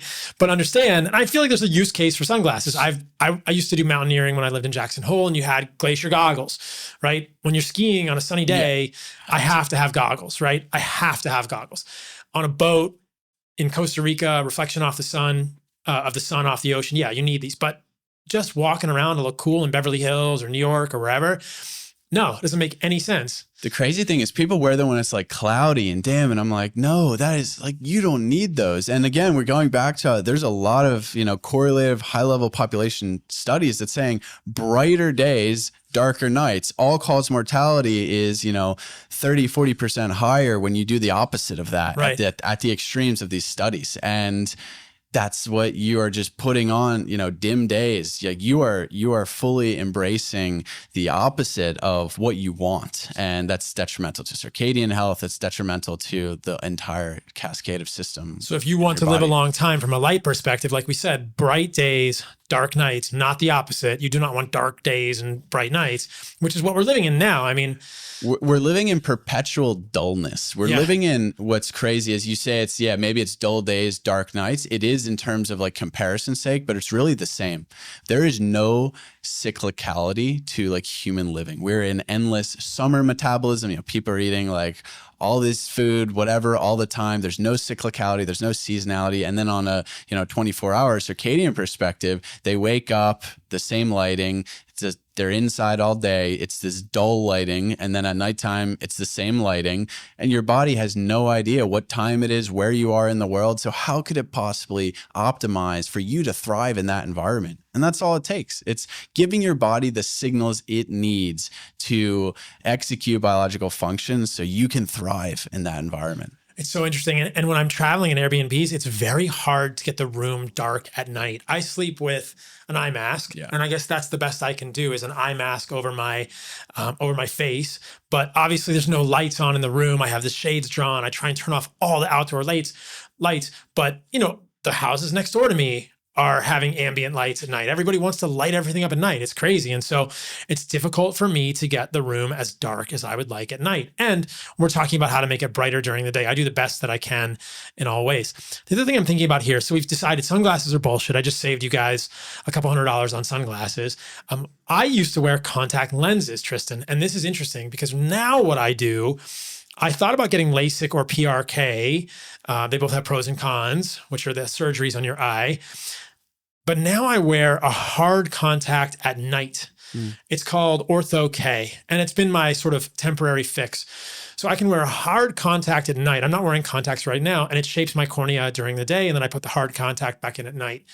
And I feel like this is the best that I could have done because I can get full spectrum light into my cornea, into my retina during the day. Because for years and years and years, I wore contacts during the day. And contacts say on the package, blocks UVA and UVB.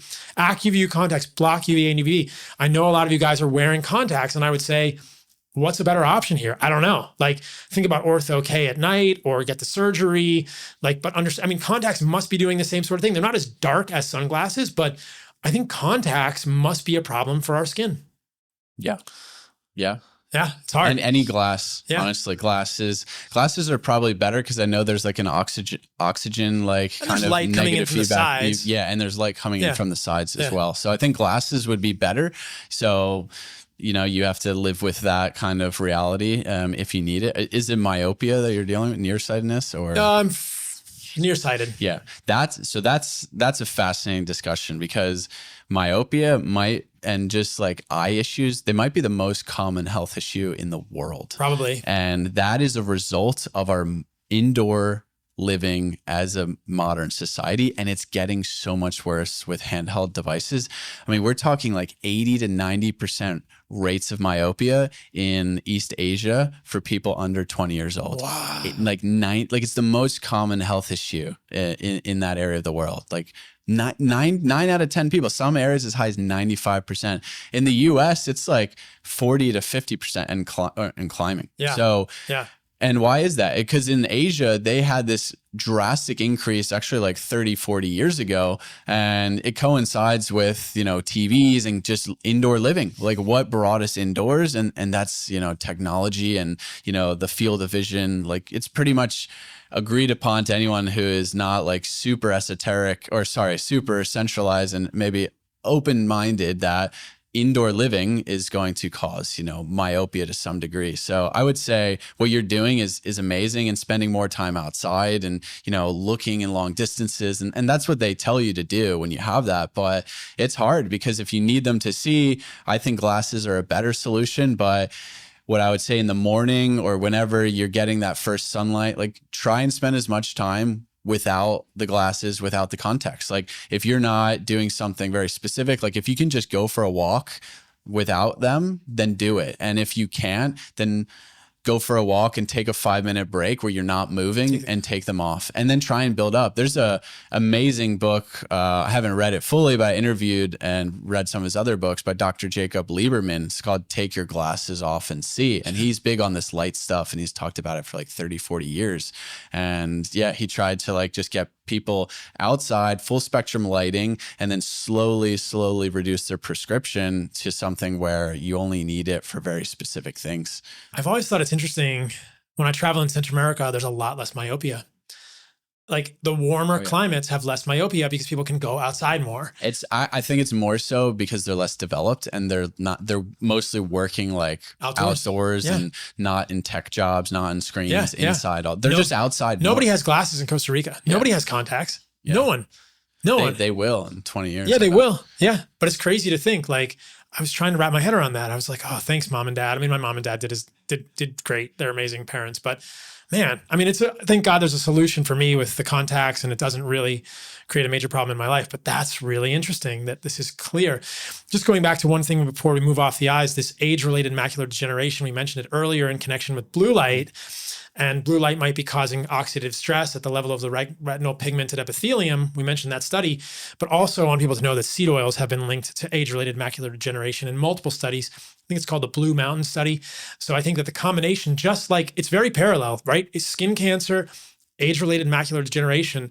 These to me are the same pathology. One of them is the skin of the inner eye, and one of them is the external skin of our bodies, both linked to seed oils in my mind, and blue light, nutrient, light insufficiency, nutrient deficiency. Is that all like ectoderm of what it comes from? I think it might. Yeah. Well, the retinal pigmented endothelium is the brain. Yeah. So it's the same tissue, really. Yeah. Neural ectoderm. Yeah, exactly. Yeah. So, and I think all of that, I mean, we can get into it. I think it's all mitochondrial dysfunction, really. Which is, and what is the retina and the eyes, and what is oxidative stress, really, right? So mitochondrial dysfunction underlies all of this. And I want to get to deuterium and seed oils at the mitochondria later in this podcast. But I think that the reason that seed oils are harmful for humans is because they're causing mitochondrial dysfunction. I'll just say briefly, and then I want to get into flicker and devices that we know that excess linoleic acid accumulates in the mitochondrial membranes. It causes proton leak across the inner mitochondrial membrane, which loses which causes less ATP to be made in the electron transport chain. And more linoleic acid in the outer membrane of the cell causes overactivation or overutilization of the sodium potassium ATPase to maintain the gradient in the cell, and that uses up ATP. So you're mining less Bitcoin and you're spending more Bitcoin. I don't care if you guys are into Bitcoin, guys. I just think it's a fascinating thing. It's an analogy that I use a lot. So I apologize if you guys are not familiar with Bitcoin. But that to me is interesting. So I think that's one of the ways that excess linoleic acid from seed oils causes that problem. Potentially they're high in deuterium. We'll talk about that as well. But yeah, there's a lot of parallels there between the light and the seed oils causing problems with our macula, the retinal pigmented epithelium of our eyes, and our skin. It's all connected, and seed oils are definitely a part of all this. Yeah, and I think and skin cancer. And mitochondrial dysfunction. I mean, the mitochondria for me is where everything comes down to, because that's where the most important biological functions are going. It's energy, it's communication, and guess what? It's the most electromagnetic area of our biology. It's quite literally like using electrons' energy to create this proton gradient, which is voltage, to pump a nanomotor. And that's why I want to emphasize these electromagnetic inputs of our environment, including light, including EMFs. They're vastly important. And that's why we see so much mitochondrial dysfunction, and why it's such a problem is the mitochondrial DNA mutates like 5 to 10 times, maybe even 20 times faster than the nuclear genome, because it has to be so adaptive to the environment, right? Like there's this adaptive nature to it, which is a good thing because, we can be resilient in terms of different light environments and different seasons and different temperatures and uncoupling and all that. You mentioned proton leaks. Sometimes that can be a good thing in the cold when you produce more heat. But in general, that also is when you're in a toxic environment and have this dysfunction, that can proliferate mutations. And then you actually pass that down like generation on generation. Heteroplasmy. And we see, Scott Zimmerman talked about autism in this paper, and how blue light can increase MCP1 proteins or something like that, and infrared can combat that. But what I've seen is all of these issues, autism and, just neurodevelopment issues at a younger, chronic disease in general, younger and younger ages, is because we're proliferating this mitochondrial dysfunction generation on generation. So if you're, about to be a parent or you're a nursing mother, you really want to think about that, because you want to get your mitochondria as healthy as possible. And it's an uphill battle because the food is toxic. That is creating dysfunction. The light, we have malnutrition, malillumination, and then we have all these other inputs that, we'll get to, and the tech crisis is real. Let's talk about devices. Let's start with flicker. So like I said, one of the reasons that I think, this is my idea, but who knows, that light at the restaurant was so harmful because I could feel it flickering. And when I went into the store in Austin, I could feel the light flickering. So people may not know this, but all of these lights, I mean, these blue lights we're under right now, the lights in your house, definitely fluorescent lights, they might even be able to sense it. Your phone display, your computer display, they are flickering on and off. This LED bulb was flickering on and off. What's the problem here? Yeah, so the nature of LEDs and fluorescent lights flicker as well for different reasons. Because fluorescents are fascinating. They're actually like it's mercury vapor bulb, and then they use like phosphor coatings to move the spectrum around. But I think they're actually the worst form of lighting because the mercury vapor lines are super isolated. We're talking like a line like 5 nanometers like wide. It's nothing. It's just a very it's specific spectrum. Yeah, it's just like a super high spike, and that's flickering tremendously. But for LEDs, which is most lighting nowadays, the problem is that the LED driver itself uses an electronics control method called pulse width modulation, otherwise known as PWM. And this has become the standard for electronics design. And what is happening is basically it's more advantageous when you're changing in brightness to use this PWM control from an electronics perspective. So that's become the standard. And yeah, they are in a sense turning on and off. They're cycling the amplitude of the brightness at such a fast rate that it's above our visual perception. So we can only see flicker around 60 to 90 hertz, which hertz is, the amount of oscillations per second. So 60 to 90 times per second. We can still like visually see that. If it's above it, we can't see it, but our brain and our eyes can feel it. They are stressed by it. And this is also something that it's not really up for debate. There's IEEE 1789. IEEE is the Institute of Electrical and Electronic Engineers, and they have this code. And right in the code, it says flickering lights and LEDs can cause eye strain, migraines, headaches. It aggravates symptoms of autism because it's, a negative stimulus. It can induce epileptic episodes, which most people, you probably make sense that could happen. It can induce anxiety and potentially panic attacks. So this is flicker. And I think I sent you a more detailed outline as well that, goes into some depths of studies, but it's really undebatable that flicker is a problem, but all lights in our environment are pretty much flickering. Sunlight is never, sunlight is purely continuous. So it's just another stressor on top of this, toxic cake that we're exposed to on a daily basis.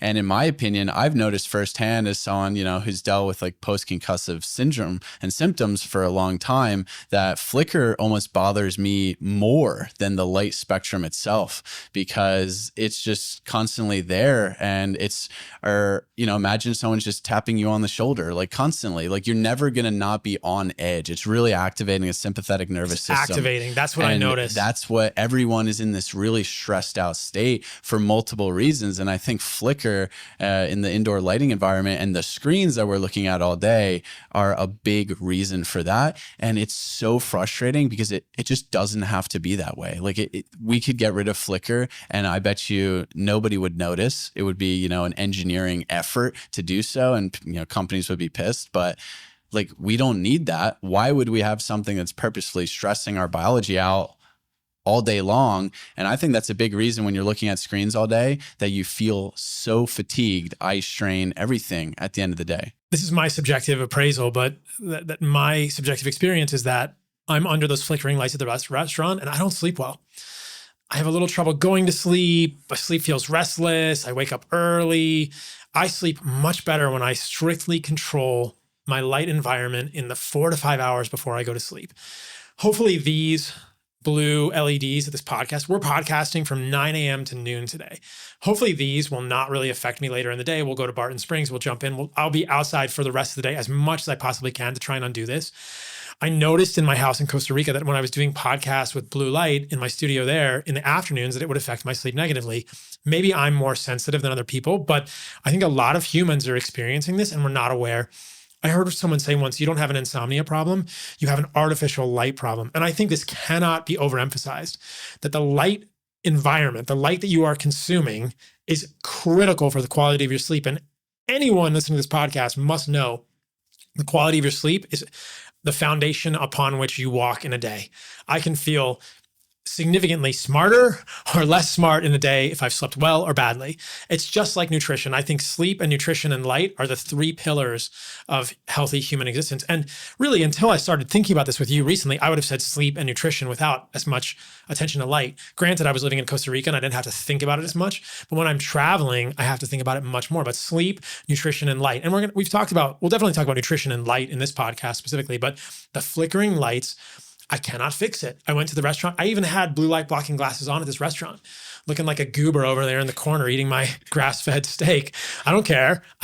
Like, I want to sleep well. I want to show up good the next day for everyone in my life to do work in the world.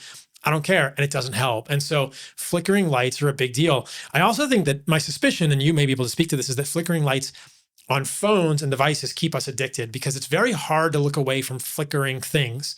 And we can talk about daylight and the tablet and your experiences with this, because my niece and nephew, so my mom, their grandmother bought them iPads for Christmas a few years ago. And I kind of just did the face palm and thought, that's a horrible idea. They came to visit me in Costa Rica last January, and they throw tantrums when you try and take away their iPad, whether it's the blue light. There's something incredibly dopaminergic about flickering blue light rich screens for children. And I'm sure that it's harming them. And I've heard you and Anjan from Daylight say that when you try and take this tablet, the Daylight tablet, which we'll talk about later in the podcast, which doesn't flicker, and you can control the blue light on this tablet away from a kid, they don't lose their shit. It's so interesting. So maybe can we measure the flicker on my phone? Yeah. One of the articles you sent me, we'll put it in the description. Light emitting diode, lighting flicker, its impact on health and the need to minimize it. It's a 2019 study. Obviously flicker is not good. So light emitting diodes are LEDs. And I think it's one of the most underrated ones. It's like people are aware that blue light exists and, that it could potentially disrupt sleep, but I didn't really talk about flicker until, what we're doing at Daylight, but I realized quickly that it was such a problem. So just measured Paul's screen, and the frequency of flicker on his iPhone is 480 hertz. So that means 480 times a second, it is kind of changing in amplitude. It's oscillating. And the percent flicker here is, 48%, which isn't horrible. It's, I've seen worse. And what do you mean the percent flicker? So it's just a measure of there's two measures of flicker. There's percent flicker and flicker index. So depending on what you're doing, what brightness setting you're at, and what, kind of device that you have, those numbers could change. The higher the percentage, so if it's like 90 something percent, the worse it is. And the flicker index, the same thing. If the higher it is, the worse off it is. So 50%, it's actually not horrible, but it depends on what brightness and device you have. But from my readings historically, and we've talked about this, I found the phone to be far worse than a laptop, for example. And it seems like the laptops are using much higher rates. We can check it. And frequencies, which typically, I think the worst spot to be is like in this 120 to 500 hertz range. Whereas if you keep going higher, you eventually get a point where it's flickering so fast that your brain is not registering it as much. So yeah, your laptop is at 15 kilohertz, 15,000 hertz. Right. So that's oscillating much faster. And the flicker rate's higher. It's actually 83%. But it seems, I would say, because it's oscillating so fast, it almost gets treated as like a DC current, a direct, like non-flicker. By my eyes and my brain. By your eyes and your, like, it eventually becomes so fast your brain can no longer perceive it. So I think the dangerous window is the phones, which are in like the hundreds of hertz range. And that's anecdotally, I can look at my MacBook way longer than I can look at my phone. And I think it's a combination of the size and the flicker. I think that, to me, are the two things, because again, we're talking about how bad myopia is, how unnatural it is to look at like a 5-inch screen all day, like also few inches in front of you. The most important concept to know about electromagnetic waves, which is light, which is EMFs, is distance is the most important thing, the distance from the source.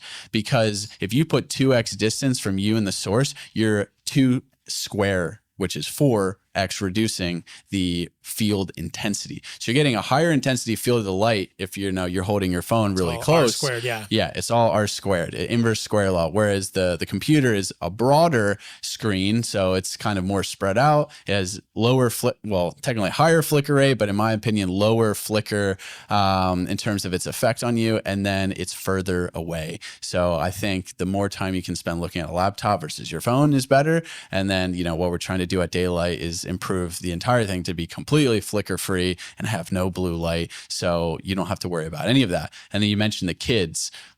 This is, what makes me most passionate, because I really think we're setting up our children for failure. And I think, we mentioned the heteroplasmy and mitochondrial mutations generationally. I think that's, an aspect of this. But then right when they're, 2, 3, 4 years old, you're giving them an iPad, which is extremely high in blue light and flicker. It's so dopaminergic, and they're learning. They're building these cognitive circuits. They're taking in the input signals to build their biology around that environment, and they're optimizing for an artificial reality, not the real world, which is like nature and the outdoors.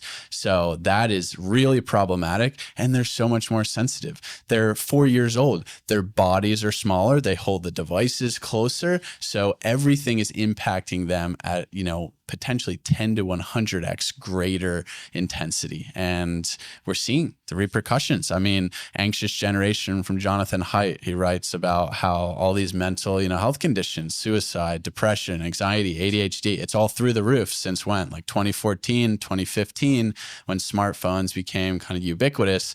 And now since COVID, one-to-one learning for tech in schools is pretty much the norm. And yeah, everyone just gives their kids iPads as a digital babysitter. And I understand it's hard, as a parent, especially if you're, a single parent or you're just both working, which is due to a lot of reasons in society that we've ended up in this place. But yeah, it's changing the way kids grow up. And now the most exciting thing in their life is their iPad. And that is really dangerous. And what we want to do as a company and what I want to do as a mission is just educate people and try and buck this trend and change it in the direction to where we can have tech. If we use it wiser, we engineer it a bit differently, and then we make it synergistic with the real world, which is the outdoors. So we want tech to be, someone said this to us at Daylight. He said, the Daylight computer is more exciting than my son picking his nose, but it's less exciting compared to him going outside and playing in the backyard. And that's what we want. Yeah. Yeah. By the son picking his nose, he means just doing nothing. Yeah. Yeah. He can have the Daylight computer is more interesting for him than doing nothing and being, quote, bored. And it's less interesting than going outside. Whereas for my niece and nephew, who are 5 and 7, the iPad is much more effective, is much more interesting than going outside for them, as the TV is more interesting. And that's the wrong equation. So can you measure the Daylight tablet? Yeah, with and all the flickering? it's at like flicker index is 0. It says 4 hertz. I'm pretty sure that's like the minimum value on this, and percent flicker is like 1. But it's flicker free. We've had people like Dr. Alexander Wunsch. So if people want to learn about light stuff, I really think he's a great resource. He's MD, PhD, and then we mentioned Scott Zimmerman is an optics engineer. Those are my people I've learned the most from. He's measured it with way more intense, equipment. And yeah, it's flicker free because we designed the LED driver to not use pulse width modulation, to use direct current.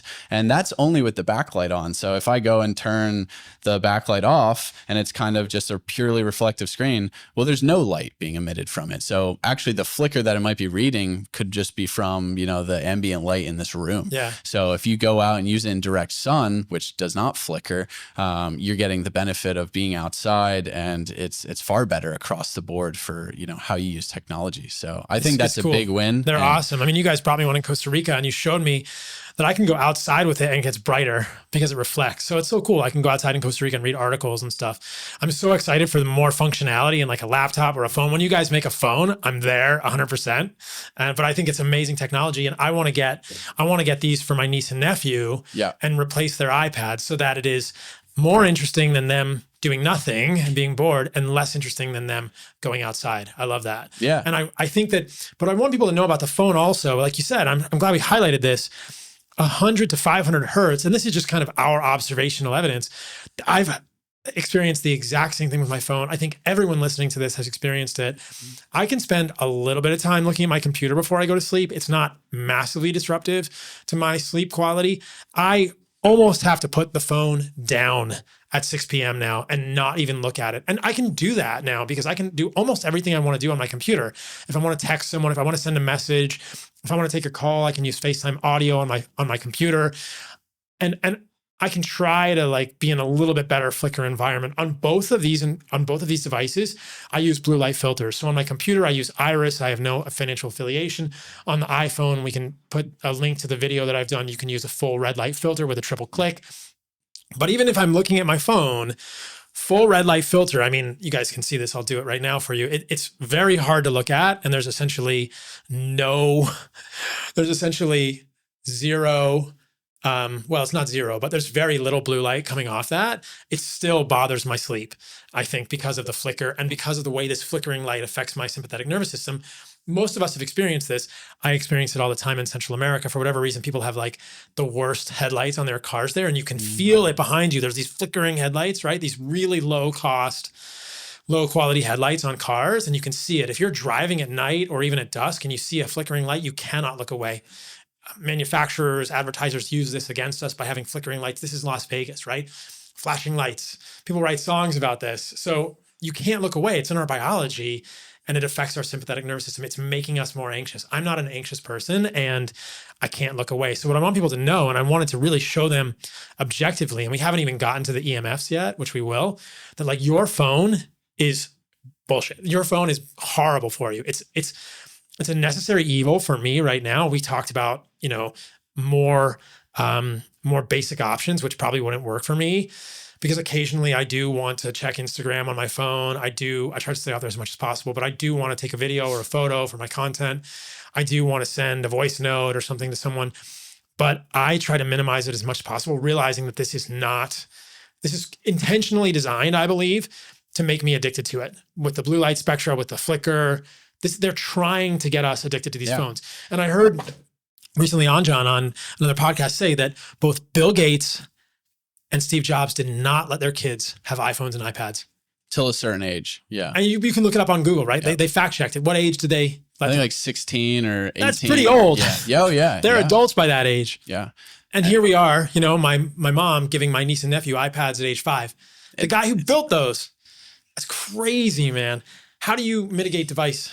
It's a problem. And I want to highlight this because I think it's really important because I think people are aware to some degree that they have a negative relationship with their devices. And let's just contextualize it, right? You mentioned Vegas. I was just in Vegas. Right. I think it's a perfect example. I almost go there for like inspiration for like marketing, right? Because it's like our modern device suite, especially our phones, they are mini casinos, right? Because what do they do? What does modern technology do? Yeah, because Vegas, they block out all the natural light. They put you fully inside. They have all these bright flashing lights. So bright colors, flashing lights. They have, alcohol. They pump it with oxygen and they, have girls walk around with not that many clothes on, right? So they design the environment so that you are addicted to the game. When you sit down, you cannot get up. And of course, the game itself has a dopaminergic component to it, but it's the full holistic environmental design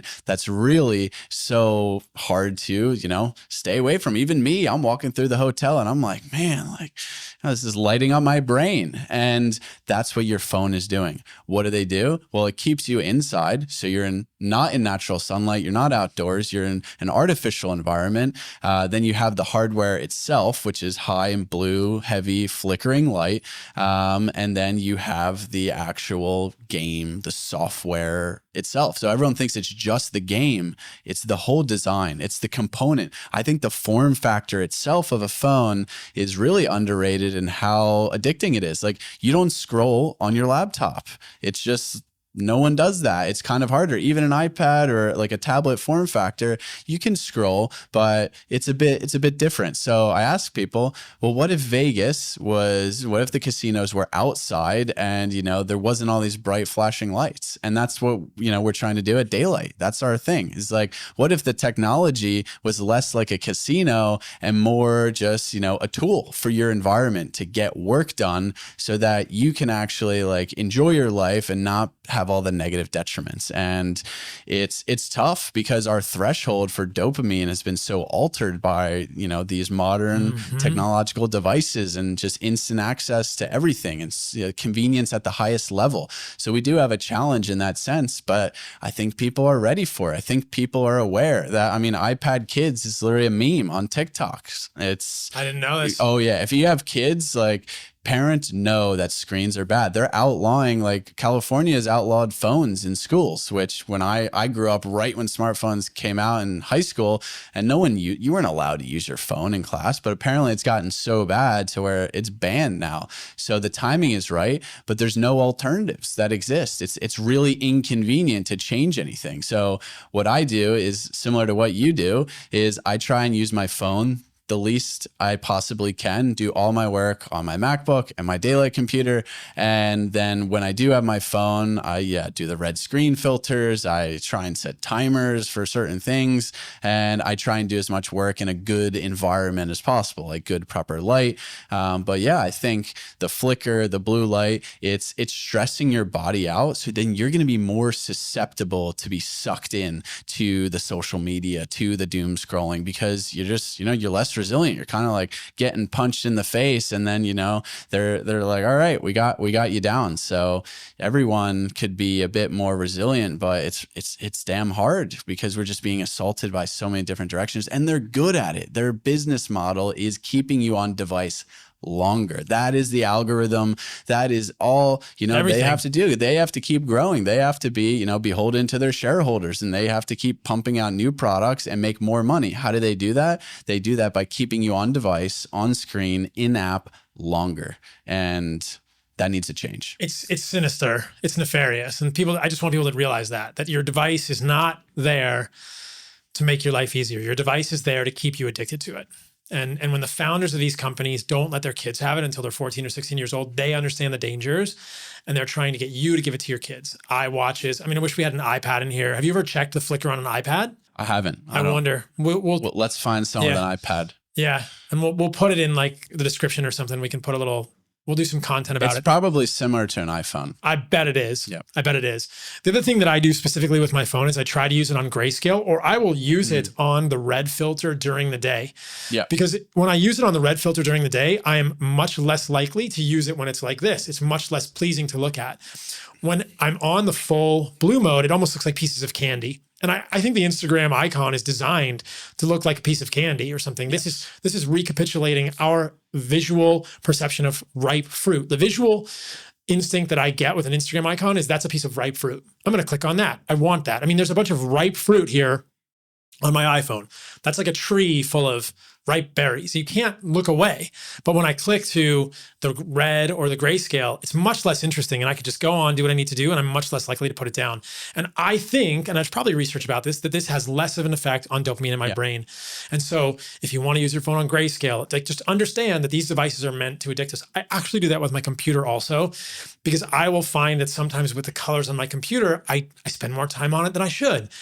I love what you said. I hadn't thought about that before. Like, I want the computer to be a means to an end. I want it to be much less interesting than going outside. I want it to be better than picking my nose, better than just hanging out and doing nothing. I can do work on it, but I don't want it to pull me in. And so I don't want my computer to be visually intriguing unless I'm trying to watch a movie or something artistic, in which point I could put on a certain filter and get like the full colors. But I don't want my computer to be so colorful. So I will use Iris in sleep mode during the day. One thing that I thought about that I just wanted to mention, circling back to what we were saying earlier, some people, because of the strain they're getting from looking at their computer, they're using like yellow glasses during the day when they're looking at their computer. Do you think this is harmful? Because then you're blocking blue light during the day. So what you'd want to do, I think what you might want to do is get a better computer, get something that's flickering less, use less blue light on your computer. The ideal, I think, would be to not use blue light blocking glasses even when you're looking at your computer. I've never done that, and I don't. It's tough, right? You're in like a lose-lose situation, Yeah. so it is tough. And I know people that do that, and like I sort of understand. But I think the better solution is, maybe you shift the screen to be a little, like my screens are always like a little orange during the day and then red at night as well. Like I do need to see to some degree, but the best thing is improve the light environment around you, like we talked about, so that you're balancing out the blue as opposed to blocking it. And then you're kind of confusing your body as well. But there's not like a ton of research, but it's pretty obvious that blue light is more dopaminergic. It's why is that? Because wakefulness, dopamine, dopamine is like reward seeking behavior. People think they have a kind of a distorted opinion, and Hurun actually does a good job explaining this in like the basic level, is that, that's going to motivate us to like go and do something. Whereas now we're getting that from our devices, and it's like motivating us to just keep clicking and keep scrolling. Whereas the blue light from the sun is like, all right, go out, here's some energy and stimulation and wakefulness. Go meet a girl. Go meet a girl. Go hunt an animal. Yeah. Like, go look for Go jump food. in a river. Yeah. Yes. Go climb a tree. Do something outside. And it's really a problem. And that's our whole ethos. Because people are like, oh, what'd you make? A boring iPad? You made a colorless, tablet? It's like, we want the color to be in the real world, in your real life. It's a tragedy that kids are growing up. They have access to all the information. You can learn anything today. You could become an expert in anything. You could go in any direction. That's the benefit of technology. And we're doing stuff like this. You and I have researched all this independently. But what do most people end up doing? They end up scrolling on Instagram, scrolling on TikTok, and then they consume all of this unbelievable content. And what does that make the real life look like? It makes it look very gray because their dopamine has just been desensitized. So then you have all these mental health issues, and then they just want to stay inside more. And then you get the whole rabbit hole of repercussions that results from that. And it's a tragedy. It's a problem, but it's such an inconvenient truth with barely any alternatives. So we have a big, task ahead of us. And I'm excited to try and at least get as many people over to this. And I think the timing is right. And I think people are waking up to this realization. I think people that appreciate it will love it. Let's talk about EMF. So It's a good one. I forgot my tinfoil hat. We have to put on our tinfoil hats to talk about EMF. But I mean, you're the guy to talk to about this, an electrical engineer. Like there's no bullshit here. This is physics. This is science. This is frustrating for me. As an aside, Zuckerberg recently came out, said they're going to be fact checking less on Instagram, even though I did a reel on seed oils and it got fact checked yet again on Instagram. I've done reels on EMF, looking at a microwave. We've spoken about microwaves in connection with AirPods. So this is this is another aspect of our devices, right? My phone is on airplane mode right now, but the majority of time when I'm using it, it's either getting cellular data or it's on Wi-Fi. My computer's on Wi-Fi. All of these devices are emitting an RF EMF. Let's talk about EMF, electromagnetic fields. What are we exposed to? Let's talk about RF versus ELF. And like, how harmful is it? How do we mitigate it? What are we thinking about here? Yeah, let's try and paint this picture so that people can relate to it. And I think what I like to start with Did you bring your meter also for that? Yeah, Cool. We'll check some stuff. Yeah.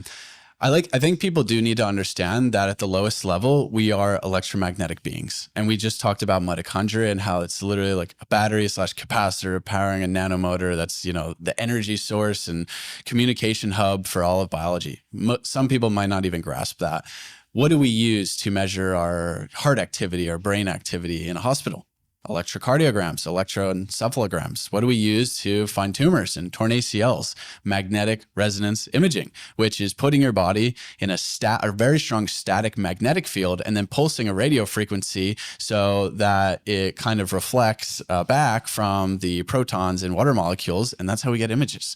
So there's some agreement that electromagnetism and our biology is vitally important. And this might be how it's functioning at the lowest level. And of course it is, because it is all based on, electrons and photons and interactions and protons. Right. That's chemistry is based on like electron interactions, right? So this is where I think like physics is missing from mainstream education in the medical system. And I don't know if it's because, the Flexner report or the evolution of medicine and pharmaceuticals, or it's just like how it evolved, but it doesn't matter. Just like, do I know if blue light was deliberately, implemented through some MK Ultra activity? I don't know. It doesn't matter. What matters is there's a gap and we need to address it. And everyone could probably agree that our medical field, our in general education system, and how we kind of think about science is very siloed, and we need to become more multidisciplinary because everything in nature is interconnected. It's an open system. So the electromagnetic spectrum is vast, and we already talked about a good amount of it is light. And what most people don't understand is EMFs, from radio frequency electrical power, is also light. It's just light that we can no longer see. It's the same exact thing. It's photons that comprise of an electric field and a magnetic field oscillating, in phase 90 degrees apart, but at different frequencies and different wavelengths, and thus different energy and far lower energy. And the main argument you always get, especially from people like electrical engineers and physicists, is non-ionizing radiation does not affect biology. The RF EMF is. RF, electrical power, they're both, non-ionizing. But also, what else is non-ionizing? The entire visible and infrared spectrum, but they affect our biology, as we just discussed for a while, in quite a significant manner. Now, I will say the visible spectrum predominantly affects our biology in a way that, is important to understand, is like electron excitation. So they're stimulating, they're raising electron to a higher, orbital or energy, and that excitation is impacting our biology because there's enough energy from the visible spectrum of light for that to occur. And it actually, from like a quantum physics perspective, has to match exactly. Now, radio frequencies, electrical power, ELF, they don't have enough energy to do that. So it is a different mechanism, but I like to just start there and get people to understanding it's not just about that. If it was just about the energy and frequency, then none of this stuff, would really matter, and there wouldn't be thousands and thousands of studies. But before we get to that, I also want to say, you already mentioned that Steve Jobs, Bill Gates, whoever, these guys have been very cautious about letting their kids use technology. Now, is that because of the light, or is it because of the EMFs? And maybe it's both, but they obviously knew something.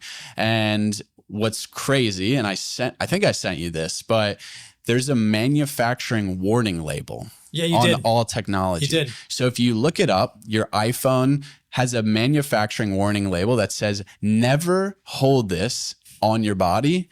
Always use 5 or 10 or 15 millimeters, like 1 centimeter of separation. And this is the manufacturer telling you this. So that's suspicious, right? Well, they never publicly talk about that. And of course, it's because they're covering, their ass for any potential lawsuits. Because what's the most important thing about electromagnetic waves and fields is distance of separation. And you have the highest power intensity exposure at very short distances. But I want to then get into, so you should be concerned. If you go to like a cell tower, of course, they will also, have signs everywhere. Then people will only say, oh, well, it's only a thermal effect and that's super high power, which is true. But there is quite literally, and you've heard people like RFK say this on Rogan, it's like there's thousands and thousands of studies. So we don't have time to talk about thousands of studies. I could literally go on Twitter and post one study every day for the next 10 years probably. And this is nothing new. There's been a debate about EMFs for decades, and there's been controversy. There's been muddying of the water through like industry funded studies. And obviously today, this is the most inconvenient truth possible. And I'm not going to lie, there is things you can do to mitigate exposure drastically, but there isn't really a good solution. Like wireless technology is inherently just a problem that hasn't been solved, but no one has even attempted to solve it. And that's, what I'm passionate about. But I always like to start, people say, show me the studies or something. There's this researcher named Dr. Henry Lai from the University of Washington. He's retired now, but he still keeps this collection of research up to date and has over 2,500 studies in it. And he basically summarizes the results, and I'll just read you a couple of them, but he basically breaks it down into, radio frequency and extremely low frequency and different, end effects of them. And pretty much across the board, around 90% of these studies show harmful biological effects. 90. So I'll just read a couple. It's like 89% of 384 studies looking at radio frequency on oxidative effects or free radicals in biology produce significant negative effects. And 96% of those show them far below the specific absorption rate, which is a threshold, a safety threshold, which we can talk about how inadequate safety thresholds are, and far below the standard, because people will say, oh, it's only like high power density or really high amount of EMF exposure, and that's not true. And then you can go on like 84% of 358 studies looking at reproductive effects showed negative effects. 95% of low intensity across the board showed significant effects. And then extremely low frequency, we're talking about like power, electrical power, which is 50, 60 hertz, like 90% at oxidative stress studies showed significant effects. 84% showed genetic effects of 200 studies. 91% of static, even magnetic fields, showed significant effects. So we're talking like hundreds and hundreds of studies. And to me, it's at a point it's undebatable, and that's only going back to, let's see, the early 90s, some of these like the late 90s. And if you've read some of the work from people like Robert O. Becker, Andrew Marino in the 60s, 70s, 80s, actually it was when the government, the Navy and military was funding a lot of this research, and they found a lot of negative effects as well. So you have this kind of overwhelming body of evidence that people just always dismiss for whatever reason. It's always, oh, it's only rodents, or it's epidemiological, or we need, updated studies. And they've never even looked at things like 5G, really. They just rolled out the technology, and same thing with 4G and 3G before then, before properly studying it. And based on just understanding what already exists in these specific frequencies, because a lot of them are very similar, you could easily make the conclusion that this is not safe, or this should be treated with extreme caution. Right. We're quite literally just jumping into the deep end with no care in the world. It's like jumping in like a pool full of sharks and just assuming that they're not going to bite you or not have a biological effect. And it's crazy because the safety standards are inadequate. RFK and the Children's Health Defense has successfully sued the FCC for failing to update their guidelines on wireless technology, because they haven't updated it since 1996. This is the year I was born. That's before Wi-Fi. That's before all modern, wireless technology. Crazy. And they have the same safety standards. And that's based on more shoddy research from like decades before, where they quite literally took the level of thermal effect, because the whole argument is it's just heating the cells. It's only a thermal effect. So at this power density, I think it was like 100 milliwatts per centimeter squared, you will not be able to any longer deal with the heating effect, and it'll be a problem.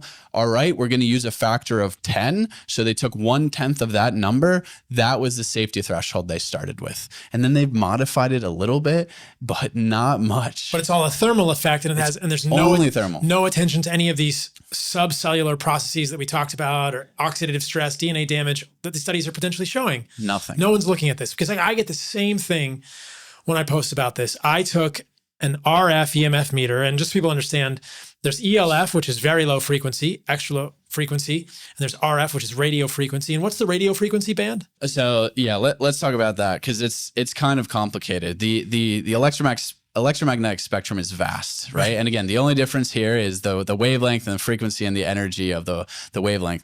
Radio frequency could be anywhere technically from like 100 kilohertz, which is like 100,000 cycles or oscillations per second, up to, 5G is, let's call it 100 gigahertz, which is 100 billion cycles oscillations per second. Where we're operating now is 3G communication is around like 750 to 1,000 megahertz, which is 750 million to a billion cycles per second. Wi-Fi is at 2.4 gigahertz or 5 gigahertz, so 2.4 or 5 billion oscillations per second. And 5G is pushing that level higher. 6 gigahertz is like the mid-frequency band, and I can explain 5G in depth because it's really confusing because there's 3 different frequency bands which 5G operates in, and most people were scared about millimeter waves, right, which is like 30 gigahertz or above. Okay. So much higher frequency than ever before. And that's what we have at the airports, right? Yes. So yeah, 5G has 3 frequency bands: low band, mid band, and high band. The high band is known as millimeter wave, and that's again what everyone was freaking out about because it's super high frequency, which means higher energy. And that's why, this whole infrastructure changed because we never before have used this level of frequency. And anything in terms of radio wave transmission, you have to redo. If you change the frequency, you have to redo the antennas and transceivers. And the size of the antenna correlates to the frequency that you're transmitting, which is also important because that means every single different wavelength and frequency we use could potentially have a different biological effect because there's tons of different molecules ranging in size and their diameters. And I mean, human resonance, I mentioned the, safety thresholds. The only time they lowered the safety threshold was for the FM radio band, because at FM radio frequency, it's around 100 megahertz, which the wavelength is 6 feet, which is the size of a human body. So with no scientific evidence at all, they purely were like, well, that could be a concern because we know the antenna resonance effect is real. We're going to lower the safety threshold, make it more strict for 100 megahertz, so FM radio.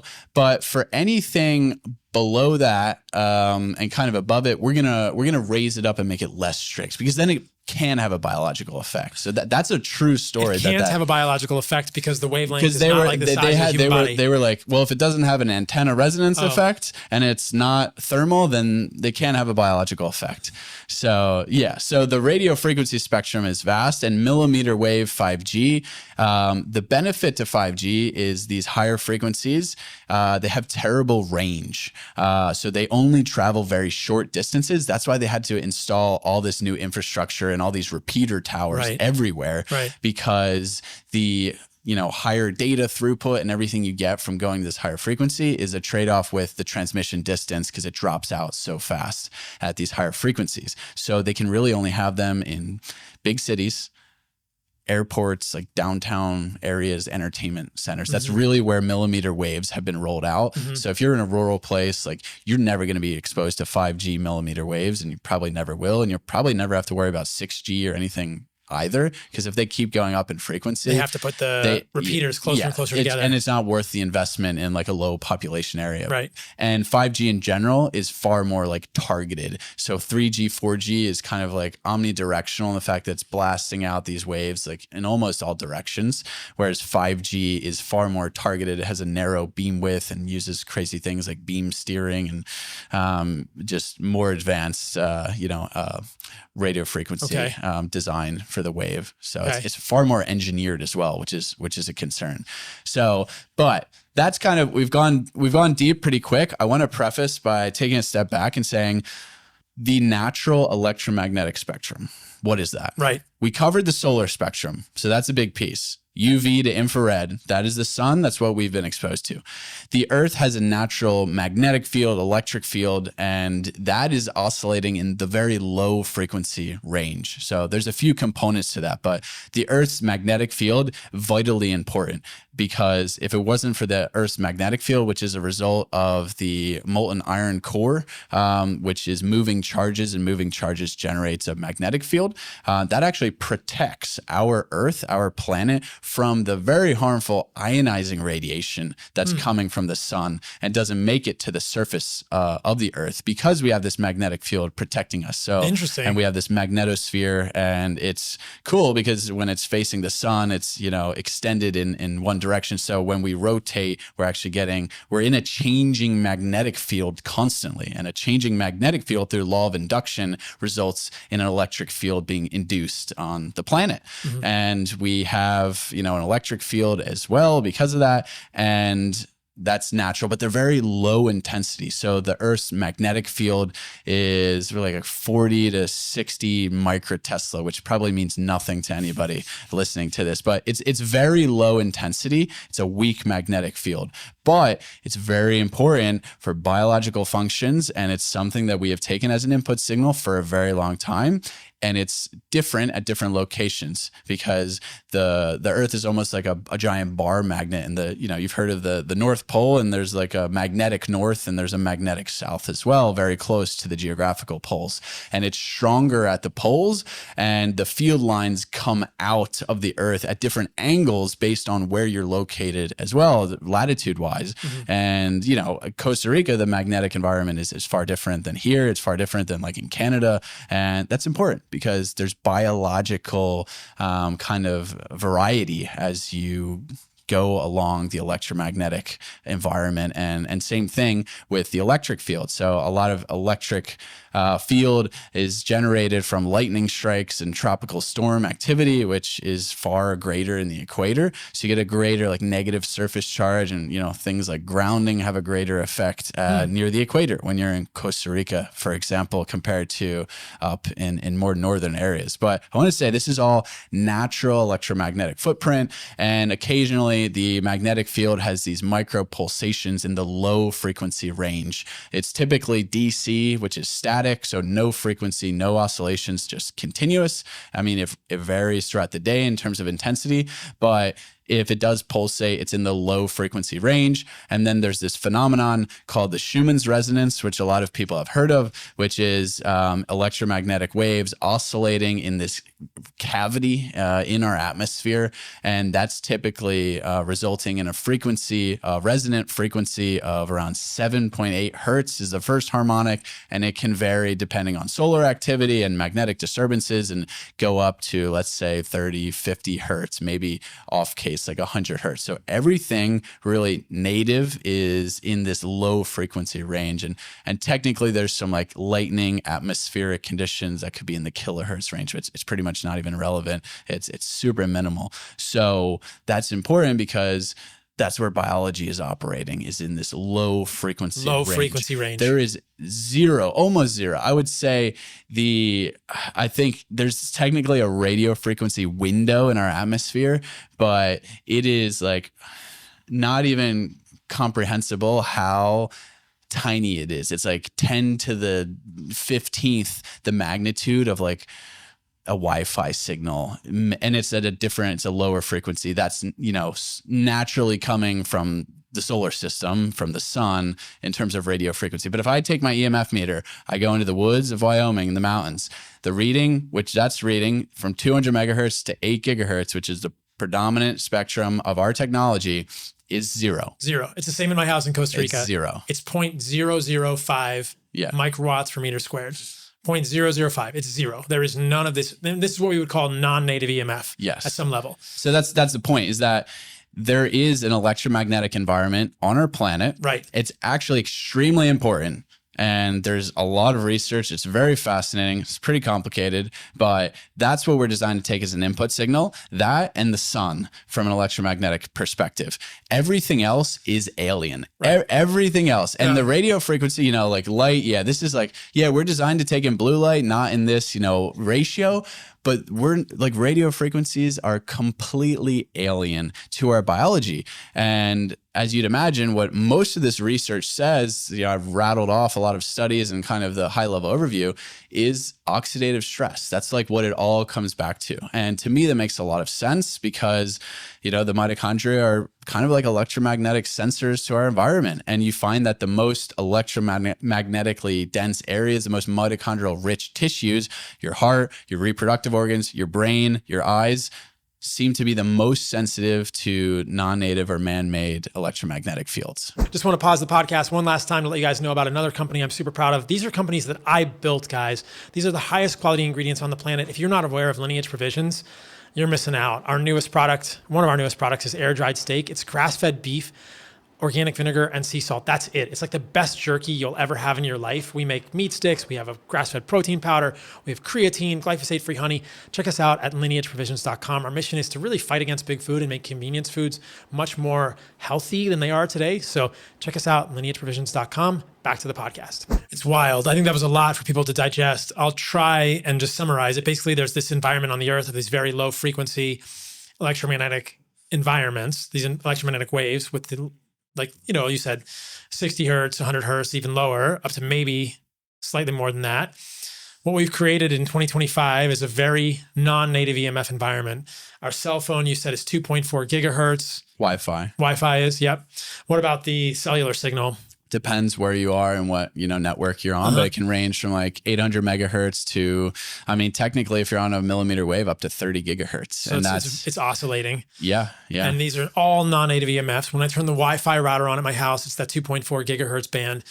What's interesting for me, just to kind of make it sort of grounded for people a little bit, is the idea that a microwave is about 2.4 gigahertz, right? 2.45, yeah. 2.45 gigahertz. So your cell phone Wi-Fi, your Wi-Fi in your house is basically putting out the same radio frequency EMF that your microwave is putting out. Correct. So the microwave has shielding, and I've measured this, and I did a reel about this where I measured with an RF meter 3 feet from the microwave, and it was around what you'd get putting AirPods in your ears. So you can imagine if you're wearing AirPods, and again, we'll talk about these in a moment more, if you're wearing Bluetooth devices, they're also in this 2.4 gigahertz band. 2.4, exactly. Yep. You're basically wearing a small microwave on your head, not at the same distance. You're wearing a small microwave like 3 feet from your body or 4 feet from your body all day, and the microwave is going all day. And I just want that to be visceral for people, because you think intuitively it's probably not a good thing for my cellular biology. And yet that reel gets fact checked on Instagram, and they say the FCC says these are safe. There's no evidence of this. Elon Musk, who I appreciate for everything he's doing in the world, goes on Rogan and says, you could make a helmet. This is, I'm basically quoting him verbatim. You could make a helmet of cell phones and it would not be harmful for humans. It's wild to think just because they're non-ionizing, or because the sun, ultraviolet, has more energy or more power, that we shouldn't think about the EMF coming off our phones. It's clearly a problem for some people more than others. We don't fully understand it. We need to keep asking these questions. And this is what the hardest thing for me is that asking questions became anathema. Thankfully, it's becoming a little more in style now, but it's wild to think that you just get labeled tinfoil hat wearer, climate denier, whatever, denier this, blackball name this, pejorative term this, when you're asking questions about EMF and how it's affecting us. It's incredible. So, okay, so here we sit. Let's get a background reading in the room. Again, like you said, at my house in Costa Rica, it's essentially 0 microwatts per meter squared. And that's a measure of power density. So that is standard for radio frequencies to measure with that unit. So with this guy, which is the same one I have, the Safe and Sound Pro 2, we're seeing a peak 2,000 to 5,000 microwatts per meter squared. How do you read this with the meter? If people want to see this, that's what it looks like right now. So when you're looking at this, what do you look at, Tristan? It says the max was 13,000 microwatts per meter squared. Yeah, I try and think of it like the fact that, well, they give you these like their range. So right. We're in the quote unquote extreme range. Right. That is very strict, by the way. And it's based on, I believe, like the Building Biology Institute's guidelines, but it's also based on where there's research for this, level of power density. And I just pulled up a PDF, and they have research showing harmful effects as low, like far below this. Basically, you have to be in the green or moderate range here, which is like, we're talking 500 microwatts per meter squared or less. Yeah, 100, like 100. Yeah, 100. And that's really low. That's like really hard to get that low. I mean, you're in Costa Rica. In a city, it is. Yeah. Where I'm at my house in Wyoming and I'm fully hardwired, I'm at like 100 to 200, and I'm like really happy with and that. And you're hardwiring your house. Hardwired. There's Ethernet going to your computer, which is what I do in Costa Rica. Yeah, and there's nothing on. The moment you turn, like, let's just do it. Like, I'll turn my phone on Wi-Fi here, and cellular. Oh, there's not even Wi-Fi. No, but it's connect. I turned the Wi-Fi on, and now it just connected to the network, and it's spiked up to around 100,000 microwatts per meter squared. And that's what people need to know. Radio frequencies, they're highly pulsed in nature, and that's another problem. And actually, people I mentioned Robert O. Becker already. He argued that the reason why radio frequencies are bad is because they're actually pulsing at this low frequency range where, again, we're mentioning biology is operating. So how do people think about this? Well, your alpha brainwave is, 7 to 10 hertz. And I mentioned the Schumann's resonance is in that 7 to 10 hertz range. So, and there's higher levels of frequency for other brainwaves. And then we're getting all of a sudden pretty close to electrical power, which is at 50 hertz internationally and 60 hertz here in the US. So in engineering, we have terms for these things. It's called electromagnetic interference. And when you're designing, electronics or anything, you need to consider that there might be some interference. And if you have, the same frequency or the same frequency band, you can have levels of interference. So the way I like to think about this for everyone is really simple, is like EMFs are noise in our environment. You and I, we're in a room, we're sitting across from each other. Can hear you very clearly. It's a great conversation. There's no issue. The signal is very strong. Now imagine if there were 100 people or even 20 people in this room and we were all talking. It would be really hard to understand what you're saying, or like we might miscommunicate. We might, perceive each other in the wrong manner. That's what's happening in our biology. Our biology is designed to take these electromagnetic input signals to drive function, whether it's light, whether it's, the magnetic field of the earth. These have all been shown to be very important, especially for things like circadian rhythm and hormone function and sleep, etc. Now, all of a sudden, we have all this other stuff, like the electromagnetic spectrum is just like filled up with all this stuff. And this is just measuring 200 megahertz to 8 gigahertz. There's DC static magnetic fields. There's power supplies switching at different frequencies. This is not even measuring. This is like a snippet of just the radio frequency and Wi-Fi chip that are in this device. There's so much more. So now all of a sudden we have all this noise on the line. That signal to noise ratio, which is what we call it in engineering, is low. And what happens when that's low? Well, you're going to have issues. You're going to have communication issues, and you're going to have biological chaos, really. And that's another word for inflammation or oxidative stress. And you look at, something like the mitochondria, and it makes a lot of sense because that's what it's designed to do. It's designed to kind of be an electromagnetic sensor of our environment. And that's what all these studies show. And people think it's, nonsense because they show ridiculous things. They show that, it's, sperm quality is like in the toilet because of RF EMFs. And that's something even Huberman has talked about. And that's almost like fertility clinics tell you to not hold your phone in your pocket. And why? Well, this is a very electromagnetically sensitive area of our body. And, mitochondria are extremely important for reproductive health. So it shouldn't be treated as woo-woo if you just think about it from, a logical perspective. And yeah, we don't know. And sometimes these, there's studies showing beneficial effects, but the things that are key is the duration of exposure. So the key for me, and we can get into what you can do about it, is whenever you reach this chronic level of exposure, 24 hours, 48, 72 hours, that's when you see all these detrimental effects taking place. You could have potentially a beneficial effect at a certain, frequency, for an hour or 2 hours. Like, we don't really know. And there's so much complexity. And this is where I think, this is really challenging to talk about, because anyone who took physics 101 or 201 knows the direction of the field matters, the intensity, the distance, how fields interact with each other. It's really complicated, but I can say confidently, based on the body of evidence we've based on the fact this has been a debate for decades, we should really be cautious here, and we should look into this, because why should we risk our health as a society for technology when there potentially could be better solutions if we just acknowledge that this may be a problem? And, that's also what I want to do at Daylight is try and reinvent wireless technology, start asking these questions, because again, we're giving our children these devices younger and younger. And who is most sensitive to electromagnetic inputs? Children. It drives behaviors. Let's see what this is when I put mine on like a cellular signal, because that'll bump up even higher.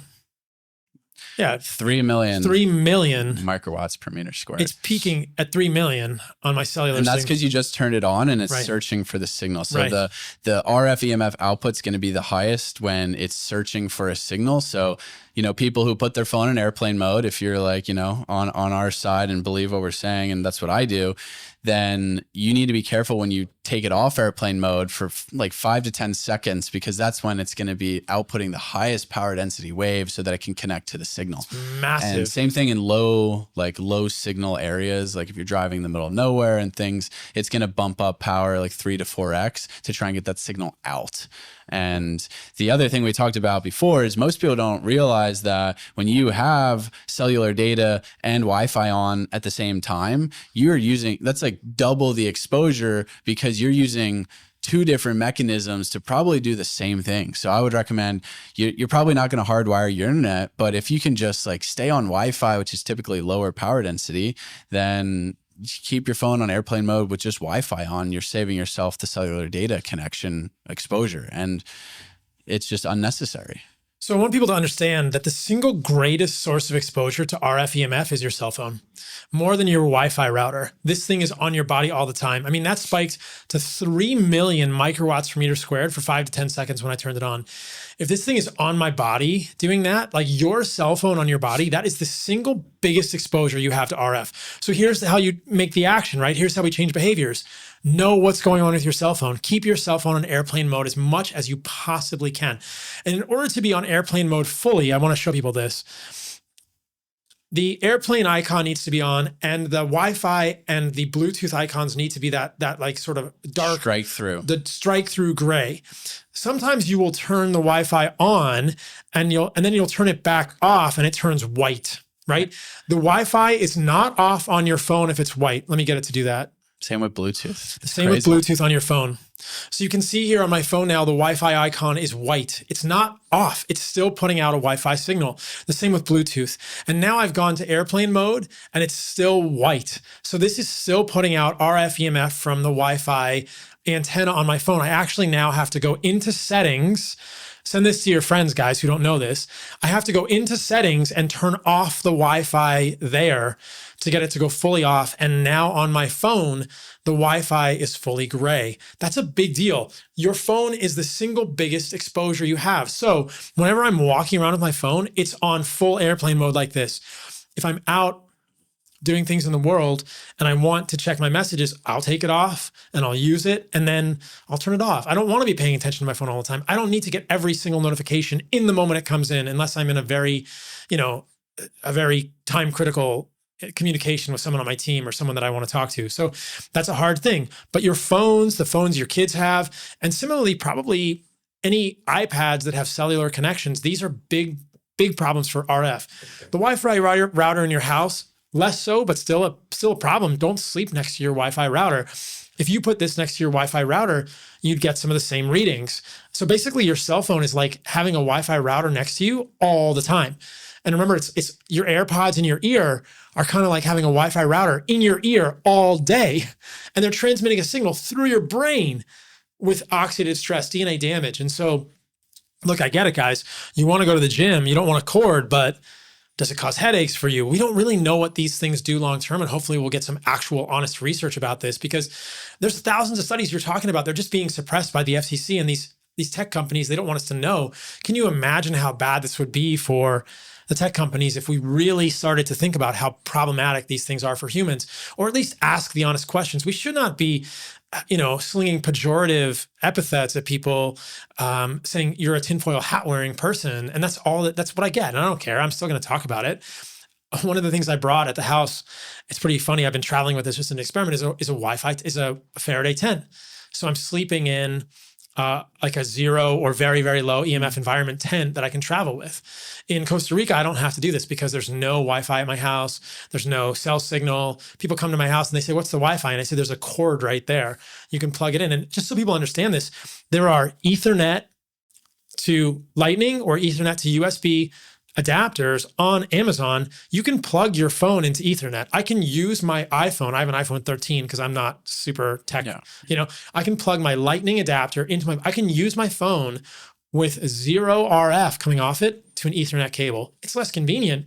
I'm willing to make that decision in my life. And I would say even, it's really actually hard to turn the Wi-Fi off on your router. With a router. You have to know how to do it. You have to know how, or you have to shield it. That's what I do at my house, because you can't even you used to be able to type in the IP address and log into it and disable the antennas. You can't even do that anymore. But what you're saying is important, because what I realized is that the devices themselves are more important, because that's what's closest to you. Now, we're talking electromagnetic waves decay at a R squared factor. So the distance is your best friend. And if you let's say at home, what I did for a while is, I have my Wi-Fi router and I have it shielded. I actually put a Faraday beanie over it. You could put tinfoil over it and actually reduce it 80%. That's crazy. And then you can buy Faraday bags on Amazon too. They're $20. You could buy a Faraday bag for $20.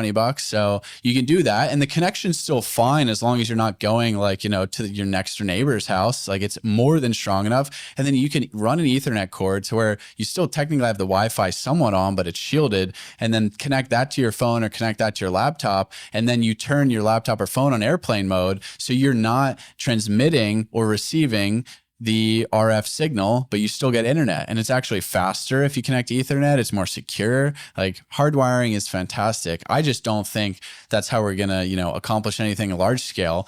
But that's where I'm really excited to think about, for daylight, what we're rolling out later this year is we're gonna call it smart airplane mode. So right now, I've been just sitting with this next to me in the podcast the whole time. I've used the internet twice in about, an hour and a half, 2 hours. It could have just been on airplane mode the entire time. And we're going to make sure that that's an automated thing by default. So instead of you having to manually go into settings and all that, it's just in airplane mode if it's on standby or you're taking notes or you're reading. And I think that's a pretty big deal. Why is my iPhone not like that? I guess because people want to get messages. Yeah, because they want you to be notified. They want you to be on screen. They want you to be in that world. Plug me into the matrix. Plug me in as long as you can. And then the next step is what I've been thinking about. How do we actually go at the hardware level and try and figure this out? How do we get intelligent? Maybe when I'm holding my daily computer or whatever future device, it's only irradiating out away from me instead of towards me or below me if I'm holding it in my lap. Maybe there's some shielding. Maybe there's, some strategic enclosure or case. And if we acknowledge that these issues are important to go and figure out, maybe we can reduce it, and then we can run studies seeing the difference. But I really implore people to do their own research and think logically about, how biology is really designed to function, and that we are just in this perpetual environment of electromagnetic noise, and it's really disrupting the main signals that we need. And the result of that is chronic fatigue and irritability and this dominant sympathetic nervous system state and, anxiety and all these things, and just being on edge. It's real. And if you don't believe me, go camping. That's exactly what I was going to say. Go somewhere where there's actually only real signal, real light signal, real electromagnetic fields from the earth.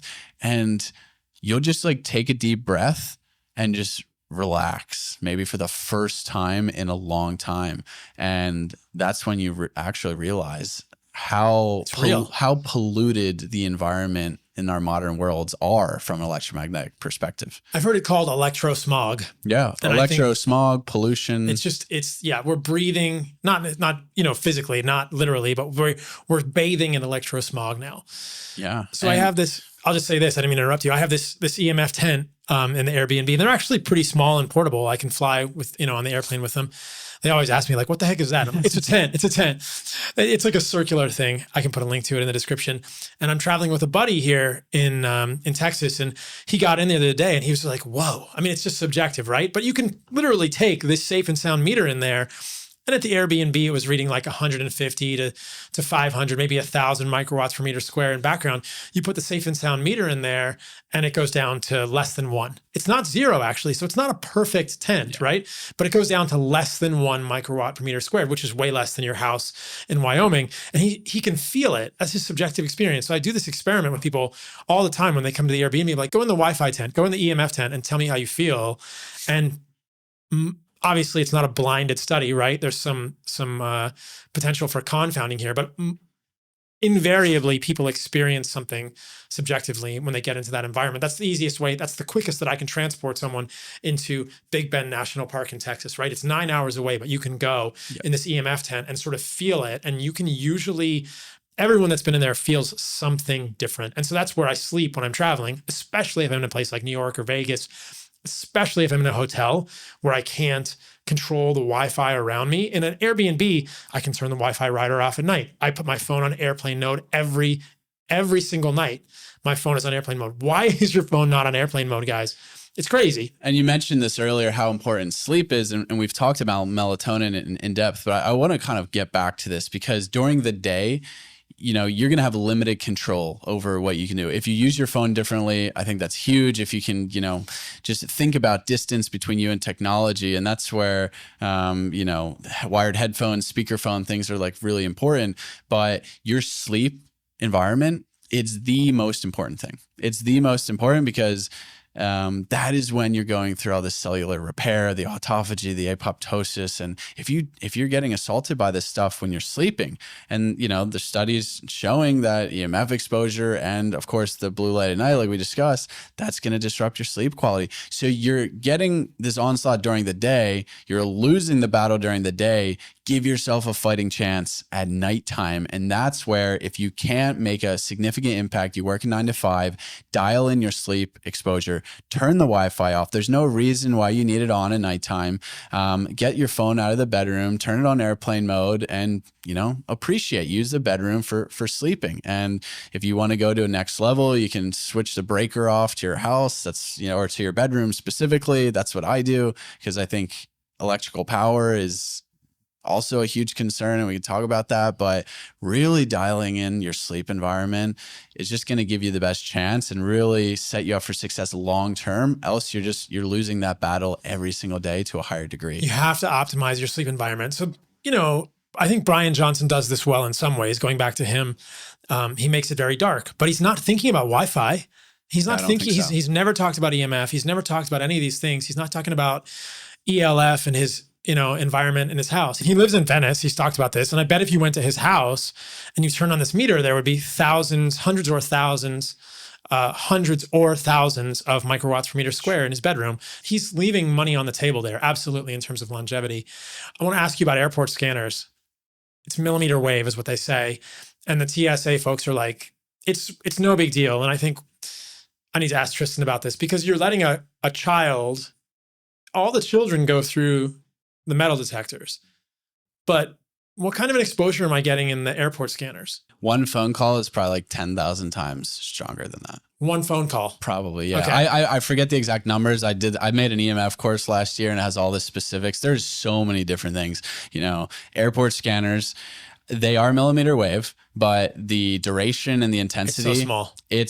Your phone is a million times more important. So it's not even a big deal. I have pre-check. I go through metal detector, but what's more important? The fact that you're near 1,000 people that all are on 5G. There's millimeter waves in an airport for 5G, and you're getting assaulted. Then you're getting on an airplane, which now has Wi-Fi. It's a different frequency because it's satellite-based Wi-Fi. And then you're in like a metal tube, and there's TVs on the back of your head that also have power running to it. And then you're sitting on a window, which is next to a rotating high-powered motor, which is generating a very strong magnetic field. So I think the airport scanner is the drop in a bucket. 15th item on the list of things to be worried about. And circadian disruption, if it's like a long-haul flight, and everything else I just mentioned is way more. I appreciate that perspective. Yeah. I appreciate that perspective. But there's other things, dude, like speed radar guns, traffic scanners. That's something that, cruise control, like these are all using radio frequencies. And actually there was a study that in the 90s, they correlated like cops that used millimeter waves. They used like 33 gigahertz for speed guns. And cops were just like, they leave them on their lap, and they found that cops had like a multiple fold higher increased risk of testicular cancer. What? Yeah. There's so many like random things like that. And you live in like cities, and when people lock on their cruise control, or you're getting a speed gun. Again, it's not The duration is not super intense, but it's just crazy how widely used the electromagnetic spectrum is. And it's not just technology in terms of wireless devices. There's a lot. So policemen out there, take the speed guns off your lap. Take anything off your lap. Take your laptop off your lap. Yeah. Like put distance from you. And if you just move it from like, you have it on a desk, if you had that on your lap, that's probably like 10,000 fold reduction in the field. So you're going from, well, it's R squared, right? Yeah. So like, it's just the biggest lever that you can pull, and then the duration piece as well. I think shielding is a bit complicated. I will say that. I'm excited to test your 10, but I think you have to be careful with some forms of shielding. Okay. Like painting your bedroom. Yeah. I don't know if that's a great idea. Because it's reflecting. It's reflecting. And then, it depends on the environment you're in. What I like to tell people, whether it's for grounding or anything or shielding, like try and reduce the exposure, the sources as best you can is your first step. And then think about, you never want to block like the Earth's natural EMFs either, which they're low frequency, they're magnetic fields. So if you're optimizing for radio frequency, you'll probably be fine.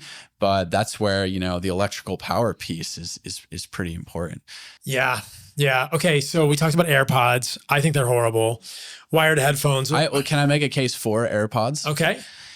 If you were taking a phone call, all right, and you were using AirPods instead of holding your phone next to your brain, way better. Okay. So I'll make the case for AirPods that if the phone is even further away from you, I think that would be a net positive, because the phone is like such a higher output power density. The worst thing you could do is hold your phone. The worst thing you can, and they tell you, manufacturing warning label, never hold it against your body, never hold it against your head. And if you get a glioblastoma, you're never going to be able to sue them because of that. Which is a very, very aggressive cancer. Yes. In your brain. Yes. So I would say, yes, if you have a 2.4 gigahertz Bluetooth signal and you're a finance bro and you got them in all day and you're taking all the calls, of course, that's not ideal. But most people who do that, they also have their phone in their pocket or on their body.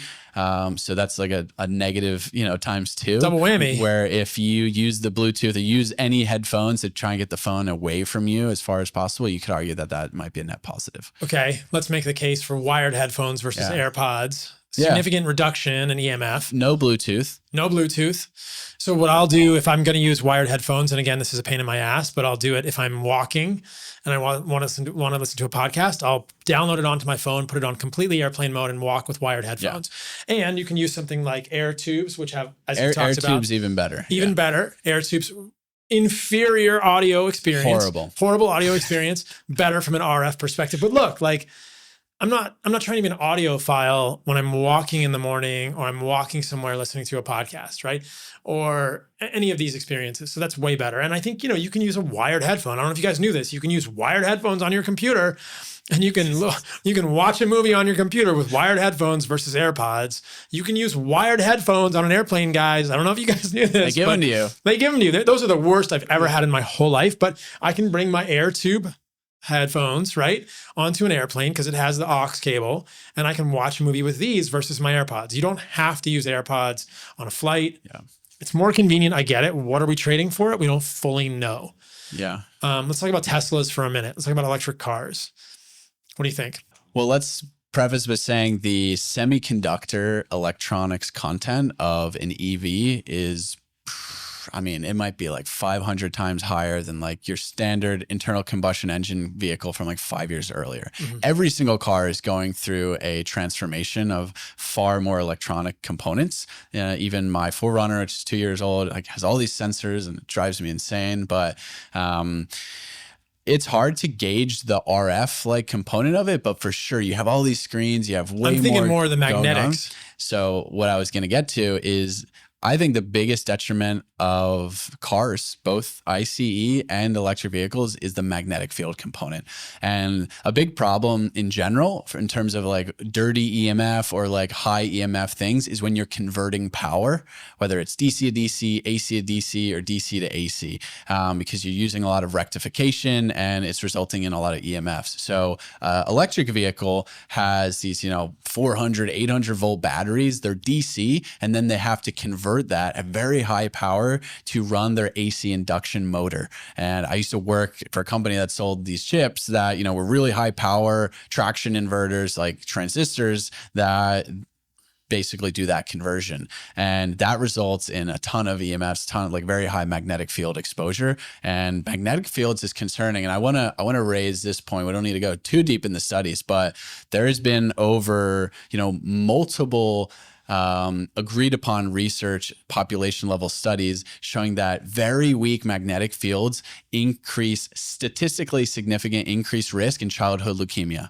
And that is why the IARC, which is imperfect in many ways, red meat is on the list, but right. I want people to know that magnetic fields and radio frequencies are both on the list of possible carcinogens from the IARC. And magnetic fields was on there earlier because of this research that came out for weak magnetic fields. And it all started with power lines, and it's just crazy. High voltage power lines. It goes back to like the 60s to where people, started studying this stuff. And then they started figuring out there was negative effects of magnetic fields and from power lines. And this was the bigger EMF discussion. Right. And it was actually, a big deal in the 60s, 70s, 80s, up until like the late 90s. And it's crazy because what happened, I'll just go on a little story. I wrote it down here. The Navy tried to build this antenna for submarine communication in Wisconsin called like Project Sanguine.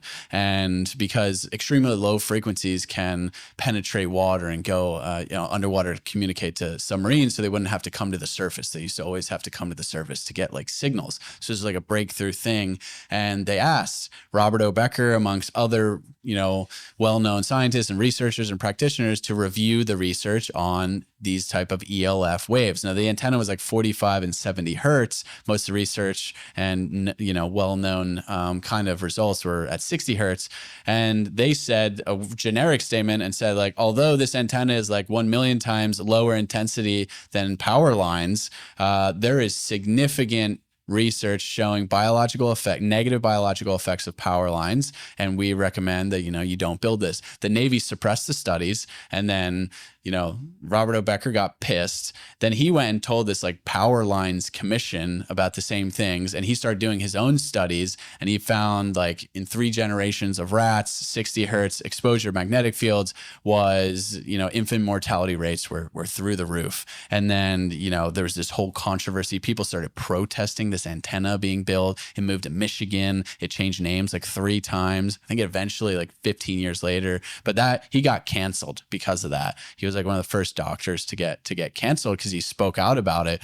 And at the same time, this New York like power line commission utility, they were spending millions of dollars trying to disprove like this research. And at the same time, another researcher came out, epidemiological data saying only 3 or 4 milligauss magnetic field exposure, which is nothing, is increased statistical significant risk of childhood leukemia. And the utility company funded all this study to disprove it. Wow. In Denver, they did it. I think she did it in North Carolina, was her pool of population. And they spent all this money, and then they came out with the same results. It was like a bombshell. They showed that it also increased. But then you know what the utility company said?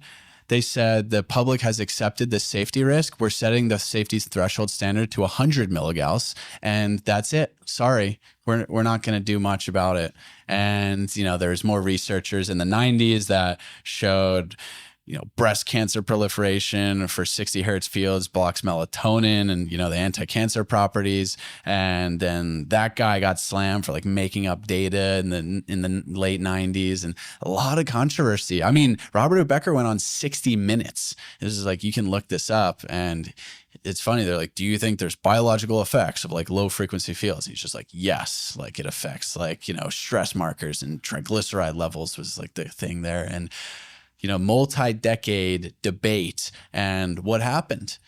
No one has ever heard of that. Suppressed. And nothing has changed. Nothing has changed. And it's really sad because power lines and electrical power, again, it's not this complicated problem. If you use shielded cabling and like conduit and things, you could reduce your exposure by like 95% in your house, or you can just get a little relay installed and switch all the breakers off at nighttime except for what you absolutely need on. Or, maybe we don't have high voltage transmission lines near schools or near hospitals. And countries in Eastern Europe, again, this was a big item during the Cold War, was EMFs.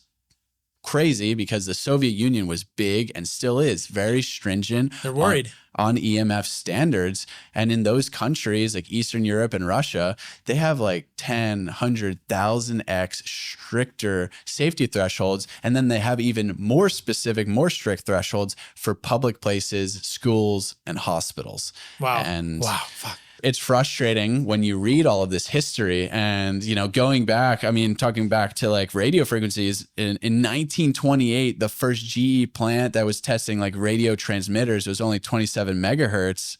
They had all these like workers who were getting sick and super chronic fatigue. A doctor came in and was like, you guys should probably not do this. Like these fields could be dangerous. But then they realized like, at that time, like fever was like a good thing from a medical practice perspective because that was like the body's natural response. Right. Radio frequencies became a medical treatment. He gave people fevers. And then World War II happened and that exploded, radio communication. The military started doing all these studies, but then it was so useful for them. They suppressed everything. So here we are. So much research, but it's all like been classified, declassified, and controversial. Nobody talks about it. It's tinfoil hat. It's like, dude, the Navy funded this study. What do you mean? Like they funded one study where, he talked about how certain fields can have resonant effect on certain minerals. And the Navy funded one study that said a 60 hertz field in a certain location where the Earth's magnetic field was like 30 or 40 microtesla. Actually, the resonance matches up to increase the activity of lithium in the body, and found that these rats and mice became like more docile and like passive. And the calcium is a big one for EMS affecting how calcium works and efflux into the cell. Right. Voltage gated ion channels are but it's not ionizing, Tristan. It's not ionizing, so it doesn't affect humans, right? There's just so much there, and it's crazy because there's decades and decades of research and nobody's aware of it. It's really inconvenient. And yeah, I get it. The infrastructure is the infrastructure of our grid and how tech is set up, but we could make some really simple fixes and it could have a big lever. Know better, do better. You'll make different decisions in your life. So there's a couple of things I want people to understand about how they use these things. We talked about cell phones, putting it on airplane mode, not having it with you. This last conversation has been about the ELF and the magnetic fields. And so you can get a tri-field meter and measure the magnetic field. I have one. Okay, great. So this guy, the Safe and Sound, is only RF EMF. So we can measure the magnetic field in this room. And I've used this to measure the magnetic field in a Tesla. And I'll tell people about the results of that once we get the magnetic field. That's pretty low in here. Yeah. 0.5. But if I went next to this electrical outlet. So say that again, it's 0.5 milligauss. Okay. So now he's going to go next to an outlet with this. Yeah, it's like 4 to 5 mil. It's like 4 to 5 milligauss next to an outlet. Yeah. Which is kind of interesting because how many of us sleep in beds with heads that are right next to an outlet? And so you have a pretty big magnetic field right there. Yeah. And remember, the threshold for childhood leukemia is only 3 to 4 milligauss for increased statistically significant risk. Wow. Okay. So what we should be doing is if I have a bed and my bed is, this is crazy, guys. I mean, this is not tinfoil hat shit. We're actually using a meter. If I have a bed, I should be putting the headboard of the bed away from the outlet into the middle of the room because this is R squared. And right here where we're sitting, which is about, 4.5 feet from the wall, it's 0.5. But if your head is right there, you're sleeping in 4 to 5 milligauss all night. Yeah. What the heck? Yeah. Ideally, you sleep in the center of the room because you're also getting, electric field exposure from the voltage in the wires as well. In the wall. Yeah. And that you can measure with a multimeter. Body voltage is in my opinion, the best way to measure kind of like ELF exposure because electric fields are being induced on our body, and you can measure it. You literally hold a positive lead, connect it to ground, and in a hot room, you'll have like 2 volts AC induced on your body. It's through capacitive coupling because our body is like, semiconductive, and you want to get that as low as possible. So that's why I say I turn the power off in my bedroom. You can get a product that, or you could get your electrician to install something that is like a relay to where you shut it all off at night. Or if you're building a new house, put conduit in your bedroom, put shielded cabling in your bedroom, in your office. So that way you have far lower, EMF exposure, and nothing is different. Nothing is different. In Costa Rica, I flipped the breakers to my to my room, the fan still works above me, but the outlets near my head are off. And I can measure the magnetic field, the ELF in my room. We can measure it. We'll measure it at the Airbnb and do some content about that after this podcast. But yeah, I wonder about that because I'm always sleeping with my head right next to the wall. And I know all of you guys are sleeping with your beds, and they design bedrooms to have outlets right next to the bed so that you can plug your cell phone in right next to the bed, and you can charge your cell phone right next to your head while you're sleeping. And it's not on airplane mode. So think about this absolute train wreck of an electromagnetic environment that most of us are sleeping in. And in this podcast, we've given you easy, actionable steps to fix all of those things, or at least mitigate them significantly. I think a magnetic field is really valuable. I'll tell you about the Tesla. So what was interesting for me is that the Tesla actually didn't have that much more magnetic field than a gas-powered car, because I think they've shielded it really well at certain levels. So if you put the magnetic field, if you put the tri-field meter at your feet, you get a bigger reading. And then drivers, passenger side. Driver versus I'm on the passenger side. We should have measured it on the driver's side. But this is one of the reasons I don't like Teslas, because I'm sure the magnetic field is higher than your combustible. I will say a big V6, V8 ICE is not good either. Like my 4Runner, when I'm driving in my driver's seat, is like 4 milligauss too. Really? Yeah, it's not great. I think EVs are worse because, again, these are only measuring some things. Like there's so much going on. There's so many, there's DC fields that also have an impact, and that's like diluting what we're getting from the natural magnetic field. There's power supplies that are switching from 200 kilohertz to 2 megahertz. There's microcontrollers that are processing units that are typically switching around 100 megahertz. Now, these are smaller, but there's a lot. Those traction inverters, they're not switching in like a measurable radio frequency range either, but they're switching. So the EVs are definitely worse. I think the magnetic field is a concern for me for all cars. Yeah.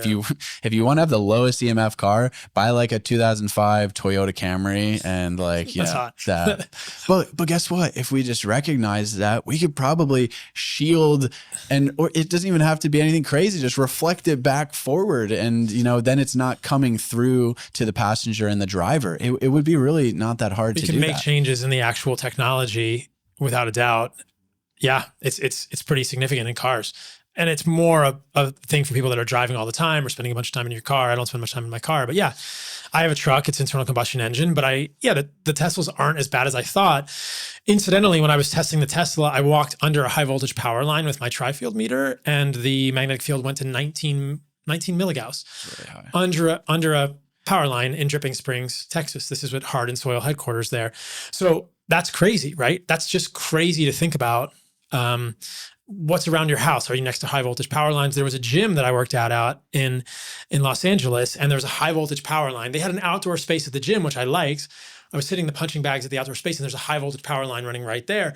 And I look down the alley, and there's an apartment building, and the high voltage power line goes literally a few feet from the apartment. I think whoever lives in that apartment, like if their bedroom, we're not even thinking about this, but that's a safety hazard for that human, and yet it's being allowed to happen. Presumably that conduit, there's no shielding in that cable. No. I should have measured it. Living near high voltage transmission lines, substations, airports, RF towers, that's really bad. It's horrible. Because that distance, again, I'm talking like very close. Like if you're half a mile away, it's not the end. Right. It's not so bad. But if you're like a block away from any of those things, highly recommend moving. highly recommend. And I have a lot of friends that are EMF consultants, and they say like, they get some scary stories where like, yeah, there's a tower on top of the building, or they live right next to high voltage transmission line. Their kid has cancer, and it's an anecdotal experience, but based on the research that has been available for decades now, it's not unsubstantiated. I stayed at a hotel in Miami. I always stay at Airbnbs, but I stayed at this hotel for a night, and I look right across the parking lot, and there's a cellular antenna repeater on the apartment complex roof. And these people are literally living beneath a cell antenna. And I don't think they have any idea. They're like, great. But I would still say the phone, more important. More important. Yeah. And because even the car, guess what's the highest EMF source in your car? Your phone. Your phone. Yeah, your phone. So 100%. That's a good takeaway. I mean, the magnetic field is still relevant, but guess what you can do about your, alternator in your car? Pretty much nothing. So it's hard. You get really excited when you find out all this information, but then focus on what you can control. And I would say if you're driving for long distances and you need to make phone calls or something, I make phone calls when I drive. It's productive and passes the time. I put my phone like further away. I wire it into my car, and then it has, its wired connection speaker through CarPlay, and that's a lot better option. Or it's on airplane mode, and that's about the best I can do in terms of EMF exposure. Yeah, I make calls in my car also, and I have because you can turn the Wi-Fi and the Bluetooth off in your car. Mm-hmm. So I have a 2024 Raptor in Costa Rica, and I turn the Wi-Fi off, I turn the Bluetooth off in the car to try and mitigate the RF somewhat. I use my phone. I will put it on airplane mode. If I'm doing a phone call, I'll just put it on speakerphone on the dash, and I can still hear someone. It's not the best experience, but I'm just trying to balance all this. I'm not trying to be scared of it. I just think that I understand this, and I'm trying to mitigate it for the best long-term health possible, because that's what this is all about. Like, this podcast is not meant to scare you guys. It's meant to give you information, because I think so many of these topics are not talked about. We never talk about how important it is to know where your cell phone is. Is it on airplane mode? Is it actually emitting RF? What about the magnetic field? What about the ELF in your bedroom? What about the light that your kids are exposed to? What about iPads? Like, this is all information that everyone listening to this podcast can take and do with it what you will, right? Make the changes in your life. I just want this podcast and everything that I do, and I know Tristan feels the same way, to add value to your lives and to give you information that you're not getting elsewhere. So yeah. And just be like realistic, right? Like I think what's important, as mentioned, is I really want people to take away that our biology is electromagnetic. We may, food's important, water's important. We eat, let's say 3 times a day. We drink water, 8, 10 times a day. You're consuming electromagnetic inputs 24/7, 365 days a year. Yeah. That's just a fact. That's undebatable. So we should think about our electromagnetic environment, and we should measure it. That's why I like this, because, I can go and measure it. I can measure like grounding, if it actually is a real thing. Like I can measure. And it is a real thing. Yeah. Grounding is a real thing. We didn't talk about grounding, but it's a real thing. And same thing with the EMFs. And it's like, oh, well, that makes a lot of sense, but we need more research. And right now, you're only getting research in this space because magnetic fields are pertinent to like space travel, and magnetoreception has been this like fascinating area of biology for a long time, for like circumnavigation, which is really fascinating as well, to go down this like radical pair mechanism and how that works. Because, we just mentioned, how does 3 milligauss, that's nothing. 3 milligauss is a very, very weak magnetic field. How is that affecting biology so drastically that's increasing risk of cancer? And the leading kind of guess about that, and also how our weak Earth natural magnetic field is also affecting biology very much so. Like I think they put some people in like a full Faraday room with no lights and no like Earth's natural magnetic field. Their circadian rhythms became so disrupted like immediately. And then it didn't get fixed until they put both back in, the light and the Schumann's resonance. Like we're deeply tied to the Earth's natural magnetic environment. So is my Faraday tent that I'm sleeping in disrupting the? I don't know. That's where it's hard to measure. Is it just silver? Yeah. Yeah, and we talked about yesterday, like silver, it should only be reflecting like RF, but it's fully encapsulated. So we can measure it and see what it does for this. But DC magnetic fields, I need to buy another meter. That's where I'm like, I want to test this stuff. But is the Schumann resonance getting into my Faraday tent? That's what I don't know for sure. Like, I would say that's where I'm careful with some shielding mechanisms, but We'll have to look it up and take it out. We'll have to see if we can measure it. But in general, it's fascinating, and we need to understand this stuff because it is fascinating that potentially the whole radical pair mechanism hypothesis is that actually weaker magnetic fields to a certain degree, there's like a Goldilocks zone where the weaker the field actually has an increased effect. Right. So it's not a dose dependent response. And that's unfortunate because we have just such a large amount of exposure. And it also kind of goes back to what we were saying earlier of how important reactive oxygen species oxidative stress like signaling that's happening on a very low intensity level. So if the Earth's natural magnetic field is driving radical pairs and reactive oxygen species at a very weak level to execute functions in biology, and now we're completely disrupting that, it has like major consequences. But we're just scratching the surface with research there, and it's sensitive. The one kind of group, I believe Western Michigan, Wendy Bean is studying planaria, and they're researching this kind of weak magnetic field's effect on regeneration in planaria. And they found that like at 30 hertz is like a peak, and then like it's increasing the reactive oxygen species, which is increasing the time to repair, actually. So it's improving the response to an injury. But then if you change the frequency just slightly, or if you change the direction of the field, it has a different effect. So a lot of variables here to consider. And we need far more research, but I think it's really cool. It's really cool. And I think just for simplicity, as we wrap this one up, because we got to wrap it up, like this is one of the longest ones I've ever done. But I knew it was going to go long. The Earth's frequencies, the natural outdoor light, this is what we want. We want to protect ourselves and potentially minimize the non-native EMFs, the light, the junk light, be outside as much as you can, be in the Earth's natural fields, ground as much as you can. That's the answer. It's all there for us. It's not complicated, and it's available for us, and it's free everywhere. It's the same as food, right? If we eat the way our ancestors ate, we're going to do much better. Make meat the center of your diet. Don't eat seed oils or they're garbage. Don't eat processed foods. It's so intuitive. And if we go outside and we interact with our electromagnetic environment in the way that our ancestors did, we'll be so much easier. It's harder with that because of this technological sort of milieu that we find ourselves in. I think it's really a return to what's real. Yeah, we need real food, real connection to the local environment, and be in the real world, which is the natural world. That's the world we've designed to thrive in. So the more you can, tilt your life in that direction to being connected to your local environment, and of course, your local community and connection, extremely important.